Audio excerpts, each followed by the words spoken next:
ಭಾಗವತರಿಗೆಲ್ಲ ನಮಸ್ಕಾರಗಳು.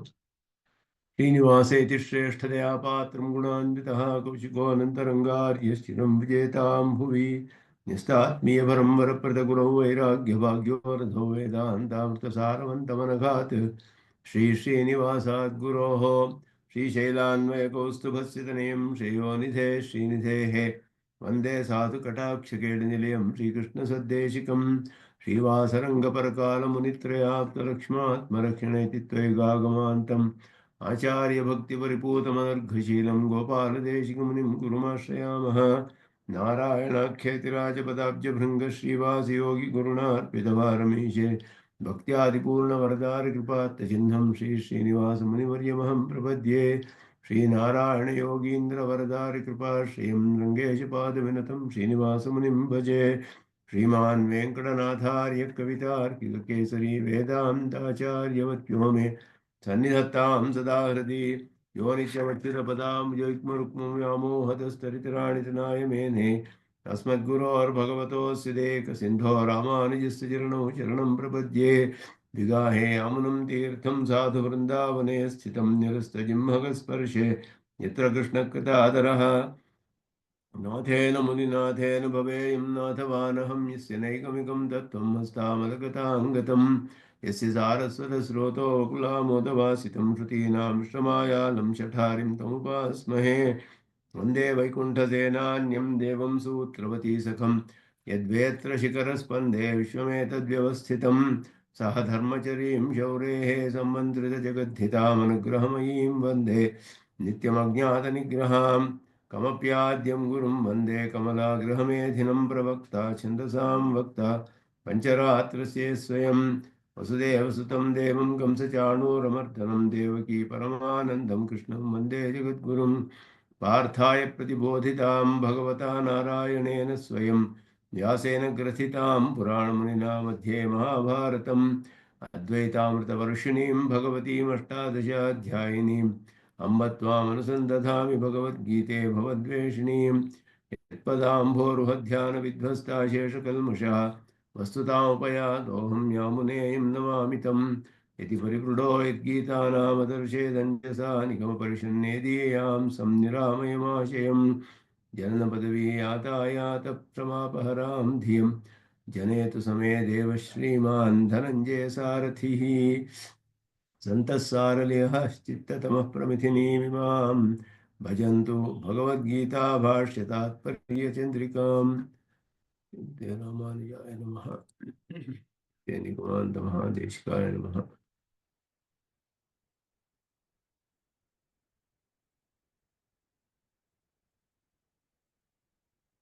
ಎರಡನೇ ಅಧ್ಯಾಯದಲ್ಲಿ 9 ಶ್ಲೋಕಗಳ ಅರ್ಥಾನುಸಂಧಾನವನ್ನು ಮಾಡಿದ್ವಿ ಹೋದ ಸತಿ. ಅದರಲ್ಲಿ ಪಾರ್ಥ ಕೃಷ್ಣನಲ್ಲಿ ಶರಣಾಗತಿ ಮಾಡಿ ಯಾವುದು ಅವನಿಗೆ ಶ್ರೇಯಸ್ಯಾತ್ ನಿಶ್ಚಿತಂ ಬ್ರೂಹಿ ತನ್ಮೇ ಶಿಷ್ಯಸ್ತೇಹಂ ಶಾಧಿಮಾಂ ತ್ವಾಂ ಪ್ರಪನ್ನಂ ಅಂತ ಪ್ರಾರ್ಥನೆ ಮಾಡ್ತಾನೆ ಶರಣಾಗಿ. ಅಲ್ಲಿ ಭಾಷ್ಯಕಾರರು ವ್ಯಾಖ್ಯಾನ ಮಾಡೋದು ಯತ್ ಶ್ರೇಯ ಇತಿ ನಿಶ್ಚಿತಂ ಅಂತ ಹೇಳಿದ್ರು. ಯಾವುದು ನಿಶ್ಚಿತವಾಗಿ ನನಗೆ ಶ್ರೇಯಸ್ಸೋ ಅದನ್ನ ತಿಳಿಸು ಅಂತ ಹೇಳಿಬಿಟ್ಟು ಸಾಧಾರಣವಾಗಿ ಹೇಳ್ದ ಅವನು. ಇದನ್ನೇ ಹೇಳು ಅಂತ ಹೇಳಲಿಲ್ಲ. ಯಾವುದು ಶ್ರೇಯಸ್ಸೋ ಅಂತ ನಿಶ್ಚಿತವಾಗಿದೆಯೋ ಅದನ್ನು ನನಗೆ ತಿಳಿಸು ಅಂತ ಹೇಳಿಬಿಟ್ಟು ಪ್ರಾರ್ಥಿಸ್ದ. ಶರಣಾಗತಿ ಮಾಡಿ ಶಿಷ್ಯನಾಗಿ ಶರಣಾಗತಿ ಮಾಡಿ. ಆದ್ದರಿಂದ ಪರಮಾತ್ಮ ಅವನಿಗೆ ಬಹಳ ಕೃಪೆಯಿಂದ ಎಲ್ಲ ಅಧ್ಯಾತ್ಮ ಜ್ಞಾನವನ್ನು ಉಪದೇಶ ಮಾಡ್ತಾನೆ. ಅದಿಲ್ಲದೆ ಹೋದರೆ ಅವನಿಗೆ ಈ ಶೋಕವೆಲ್ಲ ಹೋಗೋದಿಲ್ಲ ಅನ್ನುವಂತಹ ಒಂದು ದೃಷ್ಟಿಯಿಂದ ಅಧ್ಯಾತ್ಮ ಶಾಸ್ತ್ರವನ್ನು, ಇದು ಬೇರೆ ಶಾಸ್ತ್ರಗಳಂತೆ ಬೇರೆ ಶಾಸ್ತ್ರಗಳನ್ನು ಇಲ್ಲಿ ಉಪದೇಶ ಮಾಡ್ತಿಲ್ಲ, ಪೂರ್ತಿ ಇದು ಅಧ್ಯಾತ್ಮ ಶಾಸ್ತ್ರವನ್ನೇ ಉಪದೇಶ ಮಾಡುತ್ತೆ ಅನ್ನೋದನ್ನು ಭಾಷ್ಯಕಾರ ತಿಳಿಸ್ತಾರೆ. ಅಧ್ಯಾತ್ಮ ಶಾಸ್ತ್ರವನ್ನು ಅಂತ ಹೇಳಿ ಪರಮಪುರುಷನೇ ಹೇಳಿರೋದು ಅಂತ ಹೇಳಿರೋದ್ರಿಂದ ಇದು ಶಾಸ್ತ್ರದ ಒಂದು ಪ್ರಾಮಾಣ್ಯ. ಅದನ್ನು ಆ ಪ್ರಾಮಾಣ್ಯಕ್ಕೆ ಅವಶ್ಯವಾಗಿ ಬೇಕಾಗಿದ್ದು 2 ವಿಷಯಗಳು. ಒಂದು, ಯಾವ ದೋಷವೂ ಇರಬಾರ್ದು, ವಕ್ತೃ ದೋಷ ಇರಬಾರ್ದು. ಮತ್ತು ವಕ್ತೃವಿನಲ್ಲಿ ಎಲ್ಲ ವಿಧವಾದ ಗುಣಗಳು ಇರಬೇಕು, ಸಕಲ ಕಲ್ಯಾಣ ಗುಣಗಳು ಇರಬೇಕು. ಅದೆಲ್ಲವನ್ನು ಉಳ್ಳಂತಹ ಪರಮಪುರುಷನು ಪರಮಾತ್ಮ ಅನ್ನೋದನ್ನು ಇಲ್ಲಿ ತಿಳಿಸ್ತಾ ಇದ್ದಾರೆ. ಅದರಿಂದ ಅದು ಇಲ್ಲಿ ಸ್ಪಷ್ಟವಾಗಿ ತಿಳಿಯುತ್ತೆ ನಮಗೆ. ಅದನ್ನು ಪರಮಪುರುಷ ಪರಮಪುರುಷೇಣ ಅಂತ ಹೇಳಿಬಿಟ್ಟು ಹೇಳಿದ್ರು ಇಲ್ಲಿ ಭಾಷಿಕಾರರು. ಈ ರೀತಿ ಇದನ್ನು ಪರಮಪುರುಷನು ಅಧ್ಯಾತ್ಮಶಾಸ್ತ್ರವನ್ನು ಉಪದೇಶ ಮಾಡಿದ. ಈ ರೀತಿ ಉಪದೇಶ ಮಾಡಿದ್ರು ಕೂಡ ಒಂದು ನಿಮಿಷ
ಈ ರೀತಿ ಪರಮಾತ್ಮನು ಉಪದೇಶ ಮಾಡುವುದು ಸರಿನಾ ಅನ್ನುವಂತಹ ಪ್ರಶ್ನೆಯನ್ನು ಹಾಕ್ತಾರೆ. ಅದರಲ್ಲಿ ಹೇಳುವಾಗ ಭಾಷ್ಯಕಾರರು ವ್ಯಾಖ್ಯಾನ ಮಾಡುವಾಗ ಇದರಲ್ಲಿ ಹೇಳಿದ್ರು, ಅವನು ಪರಮಪುರುಷನೇ ಇಲ್ಲಿ ಉಪದೇಶ ಮಾಡಿರೋದು, ಅವನಿಗೆ ಯಾವ ದೋಷವೂ ಇಲ್ಲ, ಸಕಲ ಕಲ್ಯಾಣ ಗುಣಗಳೆಲ್ಲ ಇದೆ ಅಂತ ಹೇಳಿರೋದ್ರಿಂದ ಪರಮಪುರುಷ ಅಂತ ಹೇಳಿ ಅವನ ಈ ಶಾಸ್ತ್ರದ ಉಪದೇಶದ ಒಂದು ಪ್ರಾಮಾಣ್ಯವನ್ನು ಇಲ್ಲಿ ತಿಳಿಸ್ತಾ ಇದ್ದಾರೆ ಭಾಷ್ಯಕಾರರು. ಅದು ಅಧ್ಯಾತ್ಮ ಶಾಸ್ತ್ರವೇ ಹೊರತು ಬೇರೆ ಯಾವುದೋ ವಿಷಯವಾದ ಶಾಸ್ತ್ರವಲ್ಲ ಇದು ಅನ್ನೋದನ್ನು ಹೇಳಿ ಯಾಮುನಾಚಾರ್ಯರ ಸಂಗ್ರಹ ಶ್ಲೋಕವನ್ನು ಹೇಳಿದ್ರು. ಅಸ್ಥಾನ ಸ್ನೇಹ ಕಾರುಣ್ಯ ಧರ್ಮಾಧರ್ಮದಿಯಾಕುಲಂ ಪಾರ್ಥಂ ಪ್ರಪನ್ನ ಮುದ್ದೇಶ ಶಾಸ್ತ್ರಾವತರಣಂ ಕೃತಂ ಅಂತ ಹೇಳಿ ಇದು ಮೊದಲನೇ ಅಧ್ಯಾಯದ ಸಂಗ್ರಹ ಹೇಳಿದ್ರು ಕೂಡ ಇಲ್ಲಿ ಎರಡನೇ ಅಧ್ಯಾಯದ 10 ಶ್ಲೋಕಗಳನ್ನು ಕೂಡ ಅದು ಸೇರಿಸಿದೆ ಅನ್ನೋದನ್ನು ತಿಳಿಸ್ತಾರೆ. ಅವನಿಗೆ ಧರ್ಮವನ್ನು ಅಧರ್ಮ ಅಂತ ತಿಳಿದಿದ್ದ, ಧರ್ಮ ಯಾವುದು ಅಂತ ಅವನಿಗೆ ತಿಳಿದೇ ಇದ್ದಿದ್ದರಿಂದ ಧರ್ಮದ ವಿಷಯದಲ್ಲಿ ಅವನಿಗೆ ಜಿಜ್ಞಾಸೆ ಇತ್ತು, ಅದನ್ನು ತಿಳಿಯಬೇಕು ಅಂತ ಹೇಳಿ. ಆದ್ದರಿಂದ ಇದೆಲ್ಲವನ್ನು ತಿಳಿಸ್ತಾರೆ ಇಲ್ಲಿ. ಇದು ಅಧ್ಯಾತ್ಮ ಶಾಸ್ತ್ರವೇ, ಪರಮಪುರುಷನಿಂದಲೇ ಉಪದಿಷ್ಟವಾದದ್ದು, ಶಾಸ್ತ್ರ ಪ್ರಾಮಾಣ್ಯ ಅದರಿಂದ ಸಿದ್ಧವಾಗುತ್ತೆ. ಅದನ್ನೆಲ್ಲ ಇಲ್ಲಿ ಸ್ಪಷ್ಟವಾಗಿ ತಿಳಿಸಿದ್ರು ಹಿಂದಿನ ಇದರಲ್ಲಿ. ಮತ್ತೆ ಇದರಲ್ಲಿ ಸಂಗ್ರಹ ಶ್ಲೋಕ ಇದನ್ನು ಯಾರು ಹೇಳಿದ್ದಾರೆ ಇದನ್ನು ಅಂತ ಹೇಳಿ ಶಾಸ್ತ್ರಾವತರಣಂ ಕೃತಂ ಅಂತ ಹೇಳಿದಾಗ ಯಾರಿಂದ ಮಾಡಲ್ಪಟ್ಟಿದೆ ಇದು ಅಂತ ಹೇಳಿದ್ರೆ ಮಹಾಭಾರತದಲ್ಲಿ ಬರುವಂತಹದ್ದು ಭಗವದ್ಗೀತೆ. ಆದ್ದರಿಂದ ಶಾಸ್ತ್ರಾವತಾರಣ ಇದು ಮಾಡಿರೋದು ಗ್ರಂಥ ಈ ಕರ್ತೃ ಯಾರು ವ್ಯಾಸರೇ ಅಂತ ಹೇಳಿದ್ರೆ ಸಾಕ್ಷಾತ್ ಪರಮಾತ್ಮನೇ ಅನ್ನೋದನ್ನು ತಿಳಿಸ್ತಾರೆ ಇಲ್ಲಿ. ಅದರಿಂದ ಇಲ್ಲಿ ಹೇಳ್ತಾರೆ,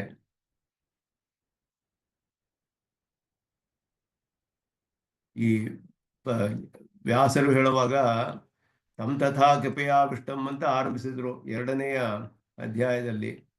ಅದರಿಂದ ಇಲ್ಲಿ ತನ್ಮೋಹ ಶಾಂತೆಯೇ ದ್ವಿತೀಯ ಅಧ್ಯಾಯ ಫಲಂ ಸಂಗೃಹದ್ವಿಭಿ ಅಂತ ಹೇಳಿದ್ರು. ತಮ್ ತಥಾ ಕೃಪಯಾವಿಷ್ಟಂ ಅಂತ ಹೇಳಿ ಆರಂಭಿಸಿದ್ದಾರೆ ಅವರು ವ್ಯಾಸರು. ಇದನ್ನ ಮಹಾಭಾರತದಲ್ಲಿ ಸಂಗ್ರಹ ಮಾಡಿರೋದು. ಅದನ್ನ ತಿಳಿಸ್ತೀರ ಇಲ್ಲಿ. ಅದರಿಂದ ಇಲ್ಲಿ ಉಪದೇಶ ಆಗಿರೋದು ಪರಮಾತ್ಮನಿಂದಲೇ ಅಂತ ಹೇಳಿ ಅದನ್ನ ಯಾರು ಇದನ್ನ ಹೇಳಿರೋದು ಅಂತ ಹೇಳಿದ್ರೆ ಭಗವತ ಪರಮಪುರುಷೇಣ ಅನ್ನೋದನ್ನ ಸ್ಪಷ್ಟಪಡಿಸ್ತಾರೆ ಭಾಷ್ಯಕಾರರು. ಮತ್ತೆ ಇದು ಮೊದಲನೇ ಅಧ್ಯಾಯದ ಅರ್ಥ ಅಸ್ಥಾನ ಸ್ನೇಹ ಕಾರುಣ್ಯ ಆಕುಲತ್ವ, ಸ್ನೇಹಾದಿ ಆಕುಲತ್ವ ಅನ್ನೋದು ಮೊದಲನೇ ಅಧ್ಯಾಯದಲ್ಲಿ ಯದ್ಯಪಿ ಹೇಳಿದ್ರು ಕೂಡ ಅದರ ಜೊತೆ ಇಲ್ಲಿ ಸಂಗತಿಯನ್ನು ತಿಳಿಸಿ ಮುಂದೆ ಶಾಸ್ತ್ರಾವತರಣವು ಇಲ್ಲಿ ಮಾಡಲ್ಪಡುತ್ತೆ ಅನ್ನೋದನ್ನ ತಿಳಿಸ್ತಾರೆ ಇಲ್ಲಿ ಭಾಷ್ಯಕಾರರು ಅಂತ ಹೇಳಿದ್ರು. ಇದನ್ನ ಯಾರು ಈ ಅಧ್ಯಾತ್ಮ ಶಾಸ್ತ್ರವೆಲ್ಲ ಕೇಳದೆ ಇದರ ಉಪದೇಶ ಮಾಡಬಾರ್ದು. ಶುಶ್ರೂಷ ಅನ್ನೋದು ಇರಬೇಕು, ಶ್ರೋತುಂ ಇಚ್ಛಾ ಇರಬೇಕು. ನಾ ಪೃಷ್ಟ ಕಸ್ಯಚಿತ್ ಬ್ರೂಯಾತ್ ಅಂತ ಸ್ಮೃತಿ ತಿಳಿಸುತ್ತೆ ನಮಗೆ, ಮನುಸ್ಮೃತಿ ಹೇಳ್ತಾರೆ. ಆದ್ದರಿಂದ ಇದು ಕೇಳದೆ ಇದ್ರೆ ಇದೆಲ್ಲ ಉಪದೇಶ ಮಾಡಬಾರ್ದಲ್ಲ ಅಂತ ಹೇಳಿದಾಗ ಇದು ಹೇಗೆ ಮಾಡೋಕ್ಕೆ ಸಾಧ್ಯ ಅಂತ ಹೇಳಿದಾಗ ಅದರಲ್ಲಿಯೂ ವಿಶೇಷವಾಗಿ ಗುಹ್ಯತರ ಗುಹ್ಯತಮ ಪ್ರಕಾರ ಅರ್ಥ ಸಹಸಾ ಉಪದೇಷ್ಟು ಅಯುಕ್ತ. ಇಂತಹ ಅತ್ಯಂತ ರಹಸ್ಯವಾದ ಉಪದೇಶವನ್ನೆಲ್ಲ ಹೇಗೆ ಏನು ಕೇಳದೇನೆ ಉಪದೇಶ ಮಾಡಿಬಿಟ್ನಲ್ಲ ಕೃಷ್ಣ ಅಂತ ಹೇಳಿದ್ರೆ, ಮತ್ತೆ ಅಷ್ಟೇ ಅಲ್ಲದೆ ತಸ್ಮಾತ್ ಯುದ್ಧಸ್ವ ಯುದ್ಧಚ ಇವುಗಳೆಲ್ಲ ಯುದ್ಧ ಮಾಡುವಂತಾನೆ ಹೇಳಿದಾಗಿದೆ. ಇಲ್ಲಿ ಶಾಸ್ತ್ರ ಯಾವುದು, ಅಧ್ಯಾತ್ಮ ಶಾಸ್ತ್ರ ಎಲ್ಲಿ ಕಂಡು ಬರುತ್ತೆ?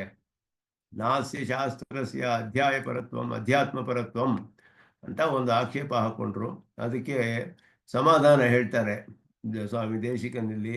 ಯಚ್ಛ್ರೇಯ ಸ್ಯಾತ್ ಅನ್ನುವ ಪ್ರಶ್ನೆಯಲ್ಲಿ ಯತ್ ಶ್ರೇಯ ಅಂತ ಹೇಳ್ದ, ಅನಿರ್ಧಾರಿತ ವಿಶೇಷಂ ಅಂತ ಹೇಳಿ ಇದನ್ನೇ ಹೇಳುವಂತ ನಿರ್ಧಾರವಾಗಿ ಹೇಳಲಿಲ್ಲ ಅವನು. ನನಗೆ ಇದನ್ನೇ ಉಪದೇಶ ಮಾಡು ಅಂತ ಕೇಳಲಿಲ್ಲ ಅವನು. ಯುದ್ಧ ಮಾಡಬೇಕೋ ಇಲ್ವೋ ಅನ್ನೋ ಪ್ರಶ್ನೆ ಕೇಳಲಿಲ್ಲ. ಯಾವುದು ಶ್ರೇಯಸ್ಸೋ ಅದನ್ನು ಕೇಳುವಂತ ಅನಿರ್ಧಾರಿತವಾದ ವಿಶೇಷ ಅದು. ಆದ್ದರಿಂದ ಇವನು ಪರಮಾತ್ಮ ಅವನಿಗೆ ನಚ ಅರ್ಜುನಸ್ಯ ಯುದ್ಧಮೇವ ಶ್ರೇಯಸ್ವೇನ ಜಿಜ್ಞಾಸ್ಯಮಿತಿ ನಿಯಮ. ಅರ್ಜುನನಿಗೆ ಯುದ್ಧವೇ ಶ್ರೇಯಸ್ಸು ಅಂತ ತಿಳ್ಕೊಂಡಿರಬಹುದಲ್ಲ ಅಂತ ಹೇಳಿದ್ರೆ ಆ ರೀತಿ ನಿಯಮ ಇಲ್ಲ. ಯಾಕೆಂದ್ರೆ ಅವನು ಪರಮ ಆಸ್ತಿಕನಾದವನು. ಪರಮಾಸ್ತಿಕಸ್ಯ ತಸ್ಯ ಭಗವತಿ ಸನ್ನಿಹಿತೆ, ಪಕ್ಕದಲ್ಲಿಯೇ ಸಾಕ್ಷಾತ್ ಭಗವಂತನೇ ಇರೋವಾಗ ಪ್ರಸ್ತುತ ಮುಖೇನ ಪರಮ ನಿಶ್ರೇಯಸ ಪರ್ಯಂತ ಜಿಜ್ಞಾಸ ಉಪಪತ್ತೇ. ಅದರಿಂದ ಅವನು ಸಾಕ್ಷಾತ್ ಮೋಕ್ಷ ವಿಷಯವನ್ನೇ ಕೇಳಬೇಕು ಅನ್ನುವ ಇಚ್ಛೆಯು ಅವನಿಗೆ ಇರೋದು ಉಪಪನ್ನವಾಗುತ್ತೆ. ಯುದ್ಧದ ವಿಷಯ ಕೇಳಬೇಕು ಅಂತ ಅವನಿಗೆ ನಿಯಮವಿಲ್ಲವಲ್ಲ. ಅವನು ಶ್ರೇಯ ಅಂತ ಕೇಳಿದ್ರು ಕೂಡ ಇಷ್ಟು ಇದೆ ಅಂತ ಹೇಳದೇ ಇದ್ರು ಮೋಕ್ಷದ ವಿಷಯ ಅನ್ನೋದು ಹೇಗೆ ತಿಳಿಯುತ್ತೆ? ಯುದ್ಧದ ವಿಷಯ ಇರಬಹುದಲ್ಲ. ಪಕ್ಕದಲ್ಲಿ ಸಾಕ್ಷಾತ್ ಭಗವಂತನೇ ಇರುವಾಗ ಮೋಕ್ಷವನ್ನು ಕೇಳುವುದು ಉಪಪನ್ನವೇ ಅಂತ ಹೇಳಿದ್ರು. ಯುದ್ಧವೇ ಸಾಕ್ಷಾತ್ ಬರೀ ಯುದ್ಧವೇ ಅಂತ ಹೇಳಿದ್ರು ಕೂಡ ಅವನ ಮನಸ್ಸಲ್ಲಿ ಯುದ್ಧ ಅಂತಾನೆ ಇರ್ಬೋದು. ಆದರೆ ಪರಮಾತ್ಮ ಹೇಗೆ ಅಂತ ಹೇಳಿದ್ರೆ ಪರಮ ಕಾರುಣಿಕೇನ ಭಗವತ, ಪರಮ ಕಾರುಣಿಕನಾದವನು ಅವನು ಶ್ರೇಯ ಇತಿ ಸಾಮಾನ್ಯ ವಚನಮಾಲಂಬ್ಯ ಪರಮ ಹಿತೋಪದೇಶ ಉಪಪನ್ನ. ಅವನಿಂದ ಪರಮಹಿತವಾದದ್ದನ್ನು ಉಪದೇಶ ಮಾಡೋದು ಉಪಪನ್ನವಾಗುತ್ತೆ ಅಂತ ಇಲ್ಲಿ ಸಮರ್ಥನೆ ಮಾಡ್ತಾರೆ ಸ್ವಾಮಿ ದೇಶಿಕನು. ಯುದ್ಧಸ್ವ ಇತ್ಯಾದಿಕಮಪಿ ಪರಮ ನಿಶ್ರೇಯಸ ಉಪಾಯತೆಯ ವ್ಯಕ್ತ ಮುಂದೆ ಅದನ್ನು ಕೂಡ ಹೇಳ್ತಾರೆ ಅಂತ ಹೇಳಿ ಇದೆಲ್ಲ ಅದನ್ನ ಜಸ್ಟಿಫೈ ಮಾಡ್ತಾರೆ ಇಲ್ಲಿ ಅಧ್ಯಾತ್ಮಶಾಸ್ತ್ರ ಆವರಣ ಅಂತ ಹೇಳಿ. ಅದನ್ನೇ ಹೇಳಿ ಇಲ್ಲಿ ಶ್ಲೋಕವನ್ನ ಆರಂಭಿಸ್ತಾರೆ. ತಮುವಾಚ ಹೃಷಿಕೇಶ ಪ್ರಹಸನ್ನಿವ ಭಾರತ ಸೇನೆಯೋರ್ಭಯೋರ್ಮಧ್ಯೆ ಸೀದಮಾನಮಿದಂ ವಚಃ. ಪ್ರಹಸನ್ನಿವ, ಇವ ಅನ್ನೋದು ಬಹಳ ಪ್ರಧಾನವಾಗಿ ಅರ್ಥ ಮಾಡಲ್ಪಟ್ಟಿದೆ ಇಲ್ಲಿ. ತಮುವಾಚ ಹೃಷಿಕೇಶ, ಹೃಷಿಕೇಶನು ಅವನಿಗೆ ಹೇಳಿದ. ಪ್ರಹಸನ್ ಇವ, ನಗ್ತಾ ಇದ್ದಾನೋ ಅನ್ನೋ ಹಾಗೆ, ಹಾಸ್ಯ ಮಾಡ್ತಿದ್ದಾನೋ ಅನ್ನುವ ಹಾಗೆ ಎರಡು ಸೇನೆಗಳ ಮಧ್ಯ ಇವನಿಗೆ ದುಃಖ ಬಂದುಬಿಟ್ಟಿದೆ. ದುಃಖದಿಂದ ಕಷ್ಟಪಡ್ತಾ ಇದ್ದಾನೆ. ಸೇನೆಯೋಹೋ ಉಭಯೋಹೋ ಮಧ್ಯೆ ಸೀದಮಾನಂ ಇದಂ ವಚಃ. ದುಃಖಿಸ್ತಾ ಇದ್ದಾನಲ್ಲ, ಅವನಿಗೆ ಈ ಮಾತುಗಳನ್ನ ಭಗವಂತ ಹೇಳ್ದ ಅಂತ ಹೇಳ್ಬಿಟ್ಟು ಅದಕ್ಕೆ ವ್ಯಾಖ್ಯಾನ ಮಾಡ್ತಾರೆ. ತಮೇವಂ ಏವಂ ದೇಹಾತ್ಮನೋಹೋ ಯಾಥಾತ್ಮ್ಯ ಅಜ್ಞಾನ ನಿಮಿತ್ತ ಶೋಕಾವಿಷ್ಟಂ. ಭಾಷಿಕಾರ ವ್ಯಾಖ್ಯಾನ ಮಾಡುವಾಗ ಸೀದಮಾನಂ ಅಂದರೆ ಅವನಿಗೆ ಶೋಕಾವಿಷ್ಟನಾಗಿದ್ದಾನೆ. ಶೋಕ ಬಂದಿರೋದು ಯಾವ ಕಾರಣದಿಂದ ಅಂದರೆ ದೇಹಾತ್ಮನೋಹೋ ಯಾಥಾತ್ಮ್ಯ ಅಜ್ಞಾನ ನಿಮಿತ್ತಂ. ದೇಹಾತ್ಮರ ಯಾಥಾತ್ಮ್ಯ ಯಥಾ ಅವಸ್ಥಿತಿ ಅಷ್ಟೇ. ಯಾಥಾತ್ಮ್ಯ ಅಂದರೆ ಅದು ಹೇಗಿದೆಯೋ ಹಾಗೆ, ಅದು ತಿಳಿದಿಲ್ಲ ಅವನಿಗೆ. ದೇಹವೂ ಆತ್ಮವೂ ಎರಡರದು ಯಾಥಾತ್ಮ್ಯವನ್ನು ತಿಳಿದಿಲ್ಲ. ಆ ಕಾರಣದಿಂದ ಅವನಿಗೆ ಶೋಕ ಉಂಟಾಯಿತು. ಆಗ ದೇಹಾತಿರಿಕ್ತ ಆತ್ಮಜ್ಞಾನ ನಿಮಿತ್ತಂಚ ಧರ್ಮಂ ಭಾಷಮಾಣಂ. ಆದರೆ ಅವನು ಏನು ಹೇಳ್ದ ಅಂತ ಹೇಳಿದ್ರೆ ದೇಹಕ್ಕಿಂತ ಬೇರೆಯಾದ ಆತ್ಮನನ್ನು ಕುರಿತ ಧರ್ಮವನ್ನೆಲ್ಲ ಹೇಳ್ತಾ ಇದ್ದಾನೆ. ವಾದ ಮಾಡುವಾಗ ಹೇಳ್ದ ಅವನು. ಪತಂತಿ ಪಿತರಹ ಮೊದಲಾದೆಲ್ಲ ಹೇಳಿದಾಗ ಲುಪ್ತಪಿಂಡೋದಕ ಕ್ರಿಯಾ ಮೊದಲಾದೆಲ್ಲ ಹೇಳ್ದ. ಅಲ್ಲಿ ಯಾರು ಇವರೆಲ್ಲವರು ಇವ್ರನ್ನೆಲ್ಲ ನಾನು ನಾಶ ಮಾಡಿಬಿಟ್ರೆ ಕುಲವೆಲ್ಲ ಹೋಗ್ಬಿಡುತ್ತೆ, ಕುಲಧರ್ಮ ಹೋಗ್ಬಿಡುತ್ತೆ, ಜಾತಿ ಧರ್ಮ ಹೋಗ್ಬಿಡುತ್ತೆ, ಎಲ್ಲ ಹೋಗ್ಬಿಡುತ್ತೆ. ಪಿತೃಗಳಿಗೆ ಯಾರು ಈ ತರ್ಪಣ ಕೊಡೋರೇ ಇರೋದಿಲ್ಲ, ಉತ್ತರ ಕ್ರಿಯೆ ಮಾಡುವವರು ಇರೋದಿಲ್ಲ, ಪಿಂಡಾದಿಗಳನ್ನು ಕೊಡೋರು ಇರೋದಿಲ್ಲ, ಯಾರು ಇರೋದಿಲ್ವಲ್ಲ ಅಂತೆಲ್ಲ ಅವನು ಭಾಷಣ ಮಾಡ್ದ. ಅದು ದೇಹಕ್ಕಿಂತ ಬೇರೆಯಾದ ಆತ್ಮ ಇದ್ದಾನೆ ಅಂತ ತಿಳಿದೇ ಹೋದ್ರೆ ಹೇಳಕ್ ಸಾಧ್ಯವಿಲ್ಲ. ಆ ರೀತಿ ವಾದ ಮಾಡ್ತಾನು. ಆದ್ದರಿಂದ ದೇಹಕ್ಕಿಂತ ಬೇರೆಯಾದ ಆತ್ಮಜ್ಞಾನ ಉಳ್ಳವರು ಹೇಗೆ ಮಾತಾಡ್ತಾರೋ ಆ ರೀತಿ ಧರ್ಮವನ್ನು ಕೂಡ ಅವನು ಮಾತಾಡ್ದ. ಆದರೆ ಅವನಿಗೆ ಆ ಜ್ಞಾನ ಇರಲಿಲ್ಲ. ಅದರಿಂದ ಶೋಕ ಬಂತು. ಪರಸ್ಪರ ವಿರುದ್ಧ ಗುಣಾನ್ವಿತಂ, ವಿರುದ್ಧವಾದ ಶೋಕ. ಆತ್ಮಜ್ಞಾನ ಇದ್ದಿದ್ರು ಶೋಕ ಬರಬಾರ್ದಾಗಿತ್ತು. ಶೋಕ ಇರೋದ್ರಿಂದ ಆತ್ಮಜ್ಞಾನ ಇಲ್ಲ ಅಂತ ತಿಳಿಯುತ್ತೆ. ಆದರೆ ಆತ್ಮಜ್ಞಾನ ಇರೋರು ಆಡುವಂತಹ ಧರ್ಮ ವಿಷಯದ ಮಾತೆಲ್ಲ ಆಡ್ತಾ ಇದ್ದಾನೆ ಅವನು. ಇದೆಲ್ಲ ವಿರುದ್ಧವಾಯಿತು ಅಲ್ಲಿಗೆ. ಉಭಯೋಃ ಸೇನೆಯೋಃ ಯುದ್ಧಾಯ ಉದ್ಯುಕ್ತಯೋಃ ಮಧ್ಯೆ ಅಕಸ್ಮಾತ್ ನಿರುದ್ಯೋಗಂ. ಭಾಷಿಕಾರರು ಬರೀತಾರೆ ಇಲ್ಲಿ. ಉದ್ಯುಕ್ತಯೋಃ ಅಂದ್ರು ಎತ್ತಿ ನಿಂತಿರೋರು ಎಲ್ಲ ಅವರ ಬಾಣನೆಲ್ಲ ಬಿಲ್ಲಿನಲ್ಲಿ ಹೂಡಿ ಕತ್ತಿಯನ್ನೆಲ್ಲ ಎತ್ತಿ ಹಿಡಿದು ಸಿದ್ಧರಾಗಿದ್ದಾರೆ ಆಕ್ರಮಣ ಮಾಡೋಕ್ಕೆ, ಉದ್ಯುಕ್ತರಾಗಿದ್ದಾರೆ. ಎರಡು ಸೇನೆಗಳ ಮಧ್ಯ ಯುದ್ಧ ಮಾಡೋಕ್ಕೆ ಸಿದ್ಧರಾಗಿ ಇದ್ದಾರೆ, ಆಕ್ರಮಣ ಮಾಡೋಕ್ಕೆ. ಅಂತಹ ಸಮಯದಲ್ಲಿ ಅಕಸ್ಮಾತ್ ನಿರುದ್ಯೋಗಂ ಅಂದ್ರು. ಯಾವ ಕಾರಣವೂ ಇಲ್ಲದೆ ಇವನು ಏನು ಇಲ್ಲದೆ ನಿಂತಿದ್ದಾನೆ, ಇವನು ನಿರುದ್ಯೋಗಿಯಾಗಿ ನಿಂತಿದ್ದಾನೆ, ಏನು ಕೆಲಸವೇ ಇಲ್ಲ ಅನ್ನೋ ಹಾಗೆ. ಇವನು ಅಕಸ್ಮಾತ್ ಅಂದ್ರೆ ಯಾವ ಕಾರಣವೂ ಇಲ್ಲದೆ ಅಂತ ಅರ್ಥ. ಅಕಸ್ಮಾತ್ ನ ಕಸ್ಮಾತ್ ಅಭಿ, ಯಾವ ಕಾರಣದಿಂದಲೂ ಇಲ್ಲದೆ ಪಾರ್ಥಂ ಆಲೋಕ್ಯ, ಹಿಂದೆ ಹೀಗಿರುವಂತಹ ಪಾರ್ಥನನ್ನು ನೋಡಿ ಅಂತ ಹೇಳಿದ್ರು. ಭಾಷಿಕಾರರು ಬರೆಯೋ ಒಂದೊಂದು ಶಬ್ದಕ್ಕೂ ವಿಶೇಷವಾದ ಅರ್ಥ ಇದೆ, ತಿಳಿಯುತ್ತೆ ನಮಗೆ ತಾತ್ಪರ್ಯ ಚಂದ್ರಿಕೆಯಲ್ಲಿ. ಪಾರ್ಥಮಾಲೋಕ್ಯ ಅಂತ ಹೇಳಿದ್ರು. ಇವನ ದೇಹ ಸಂಬಂಧವನ್ನ ನೋಡ್ತಾನೆ ಕೃಷ್ಣ. ಪಾರ್ಥ ಅವನಿಗೆ ಬಹಳ ಪ್ರಿಯನಾದವನು, ಹತ್ತಿರದ ಸಂಬಂಧಿ. ಅದನ್ನ ಪಾರ್ಥ ಅನ್ನುವ ಶಬ್ದವನ್ನು ಉಪಯೋಗಿಸಿದ್ರು. ಪಾರ್ಥಮಾಲೋಕ್ಯ ಪರಮಪುರುಷ. ಇಲ್ಲಿ ಹೃಷಿಕೇಶ ಅನ್ನೋದ್ರೆ ಯಾರು? ಪರಮಪುರುಷನೇ ಅವನು ಸಾಕ್ಷಾತ್ತಾಗಿ. ಪ್ರಹಸನ್ ಇವ ಇದಮುವಾಚ, ಹಾಸ್ಯ ಮಾಡ್ತಿದ್ದಾನೋ ನಗ್ತಾ ಇದ್ದಾನೋ ಇವನು ನೋಡಿ ಹಾಸ್ಯ ಮಾಡ್ತಿರೋ ಹಾಗೆ ಹೇಳ್ತಾನೆ ಇವನು. ಪರಿಹಾಸ ವಾಕ್ಯಂ ವದನ್ನಿವ, ಅವನು ಹಾಸ್ಯ ಮಾಡುವ ವಾಕ್ಯಗಳನ್ನು ಹೇಳುವ ಹಾಗೆ.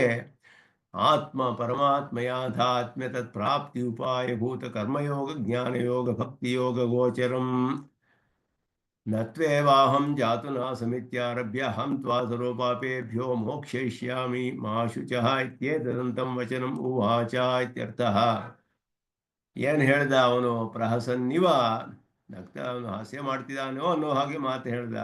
ಏನೇನು ಹೇಳ್ದ ಅಂತ ಹೇಳಿದ್ರೆ, ಆತ್ಮ ಪರಮಾತ್ಮ ಯಾಥಾತ್ಮ್ಯ, ಆತ್ಮನ ಯಾಥಾತ್ಮ್ಯ, ಪರಮಾತ್ಮನ ಯಾಥಾತ್ಮ್ಯ, ಮತ್ತೆ ತತ್ಪ್ರಾಪ್ತಿ ಉಪಾಯಭೂತ, ಆತ್ಮನನ್ನು ಪಡೆದುಕೊಳ್ಳಕ್ಕೂ ಪರಮಾತ್ಮನನ್ನು ಪಡೆದುಕೊಳ್ಳಕ್ಕೂ ಉಪಾಯವಾದಂತಹ ಕರ್ಮಯೋಗ, ಜ್ಞಾನಯೋಗ, ಭಕ್ತಿಯೋಗ ಗೋಚರಂ, ಅವುಗಳಿಂದ ತಿಳಿಯುವಂತಹದ್ದು. ಅದು ಭಕ್ತಿಯೋಗವನ್ನು ತಿಳಿಸುವಂತಹ ನತ್ವೇವಾಹಂ ಜಾತುನಾಸಮಿತ್ಯಾರಭ್ಯ.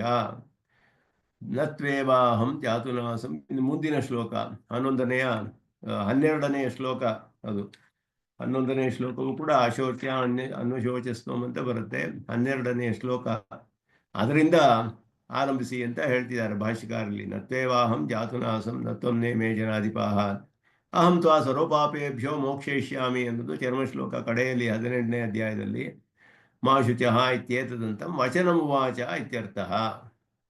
ಅದರಿಂದ ಇವರು ಉಪದೇಶ ಮಾಡಿದ್ದು ಈ ರೀತಿ ಆತ್ಮ ಜ್ಞಾನ, ಅವನ ಉಪಾಯವಾದಂತಹ ಕರ್ಮಯೋಗ, ಜ್ಞಾನಯೋಗ, ಭಕ್ತಿಯೋಗಗಳಿಂದ ತಿಳಿಯಲ್ಪಡುವಂತಹ ನತ್ವೇವಾಹಂ ಇಂದ ಆರಂಭಿಸಿ ಅಹಂ ತ್ವಾ ಸರ್ವಪಾಪೇಭ್ಯೋ ಮೋಕ್ಷಯಿಷ್ಯಾಮಿ ಅಲ್ಲಿಯವರೆಗೆ ಉಪದೇಶವನ್ನೆಲ್ಲ ಇಲ್ಲಿ ಪರಮಾತ್ಮನು ಹೇಳ್ದ ಅಂತ ಅರ್ಥ ಮಾಡಿದ್ರು. ಅದಕ್ಕೆ ವಿಶೇಷವಾದ ಅರ್ಥಗಳನ್ನು ತಿಳಿಸ್ತಾರೆ ಭಾಷ್ಯದಲ್ಲಿ. ಒಂದೊಂದು ಶಬ್ದಗಳಿಗೆಲ್ಲ ವಿಶೇಷವಾದ ಆಳವಾದ ಅರ್ಥಗಳಿದೆ, ಅದನ್ನು ತಿಳಿಸ್ತಾರೆ ಇಲ್ಲಿ. ಪರಿಹಾಸ ಯೋಗ್ಯತ್ವಾಯ ತಮಿತಿ ಪರಾಪೃಷ್ಟಮಾಹ ಏವಂ ಇತ್ಯಾದಿನ. ತಮ್ಮುವಾಚ ಅಂತ ಗೀತೆಯಲ್ಲಿ ಮೂಲ ಶ್ಲೋಕ. ತಮ್ಮುವಾಚ ಹೃಷಿಕೇಶ.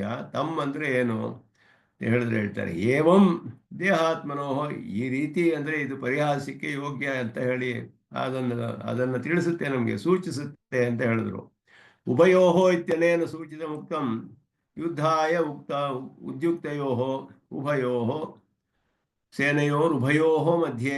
ಉಭಯೋಹೋ ಅಂದರೆ ಯುದ್ಧಕ್ಕೆ ಸಿದ್ಧರಾಗಿ ನಿಂತಿರುವಂತಹವರು. ಏತೇನ ಉಪದೇಶ ಅವಸರ ಲಾಭೋಪಿ ವ್ಯಂಜಿತ, ಸಿದ್ಧರಾಗಿ ನಿಂತು ಬಿಟ್ಟಿದ್ದಾರೆ.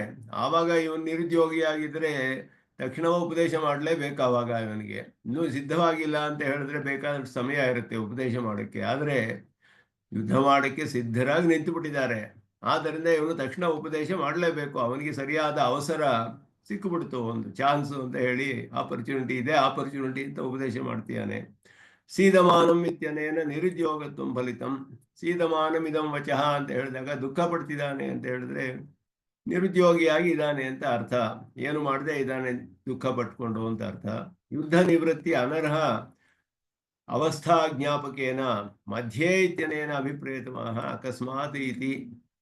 ಯುದ್ಧದಿಂದ ಹಿಂತಿರುಗುವುದಕ್ಕೆ ಅನರ್ಹವಾದ ಅವಸ್ಥೆ ಅವನಿಗೆ, ಅಕಸ್ಮಾತ್ ಯಾವ ಕಾರಣವೂ ಇಲ್ಲದೆ ಅಂತ ಹೇಳಿದ್ರೆ, ಸೇನೆಯೋಹೋ ಉಭಯೋಹೋ ಮಧ್ಯೆ, ಮಧ್ಯೆ ಅಂತ ಹೇಳಿ ಎರಡು ಮಧ್ಯದಲ್ಲಿ ನಿಂತಿರುವಾಗ ಇವನು ಯುದ್ಧದಿಂದ ಹಿಂತಿರುಗಿ ಹೋಗೋದಕ್ಕೆ ಸರಿಯಾದ ಅವಸ್ಥೆ ಅಲ್ಲ ಇದು. ಆದ್ದರಿಂದ ಅಕಸ್ಮಾತ್ ನಿರುದ್ಯೋಗಿನಂ, ಯಾವ ಕಾರಣವೂ ಸರಿಯಾದ ಕಾರಣವೇ ಅಲ್ಲ ಇದು.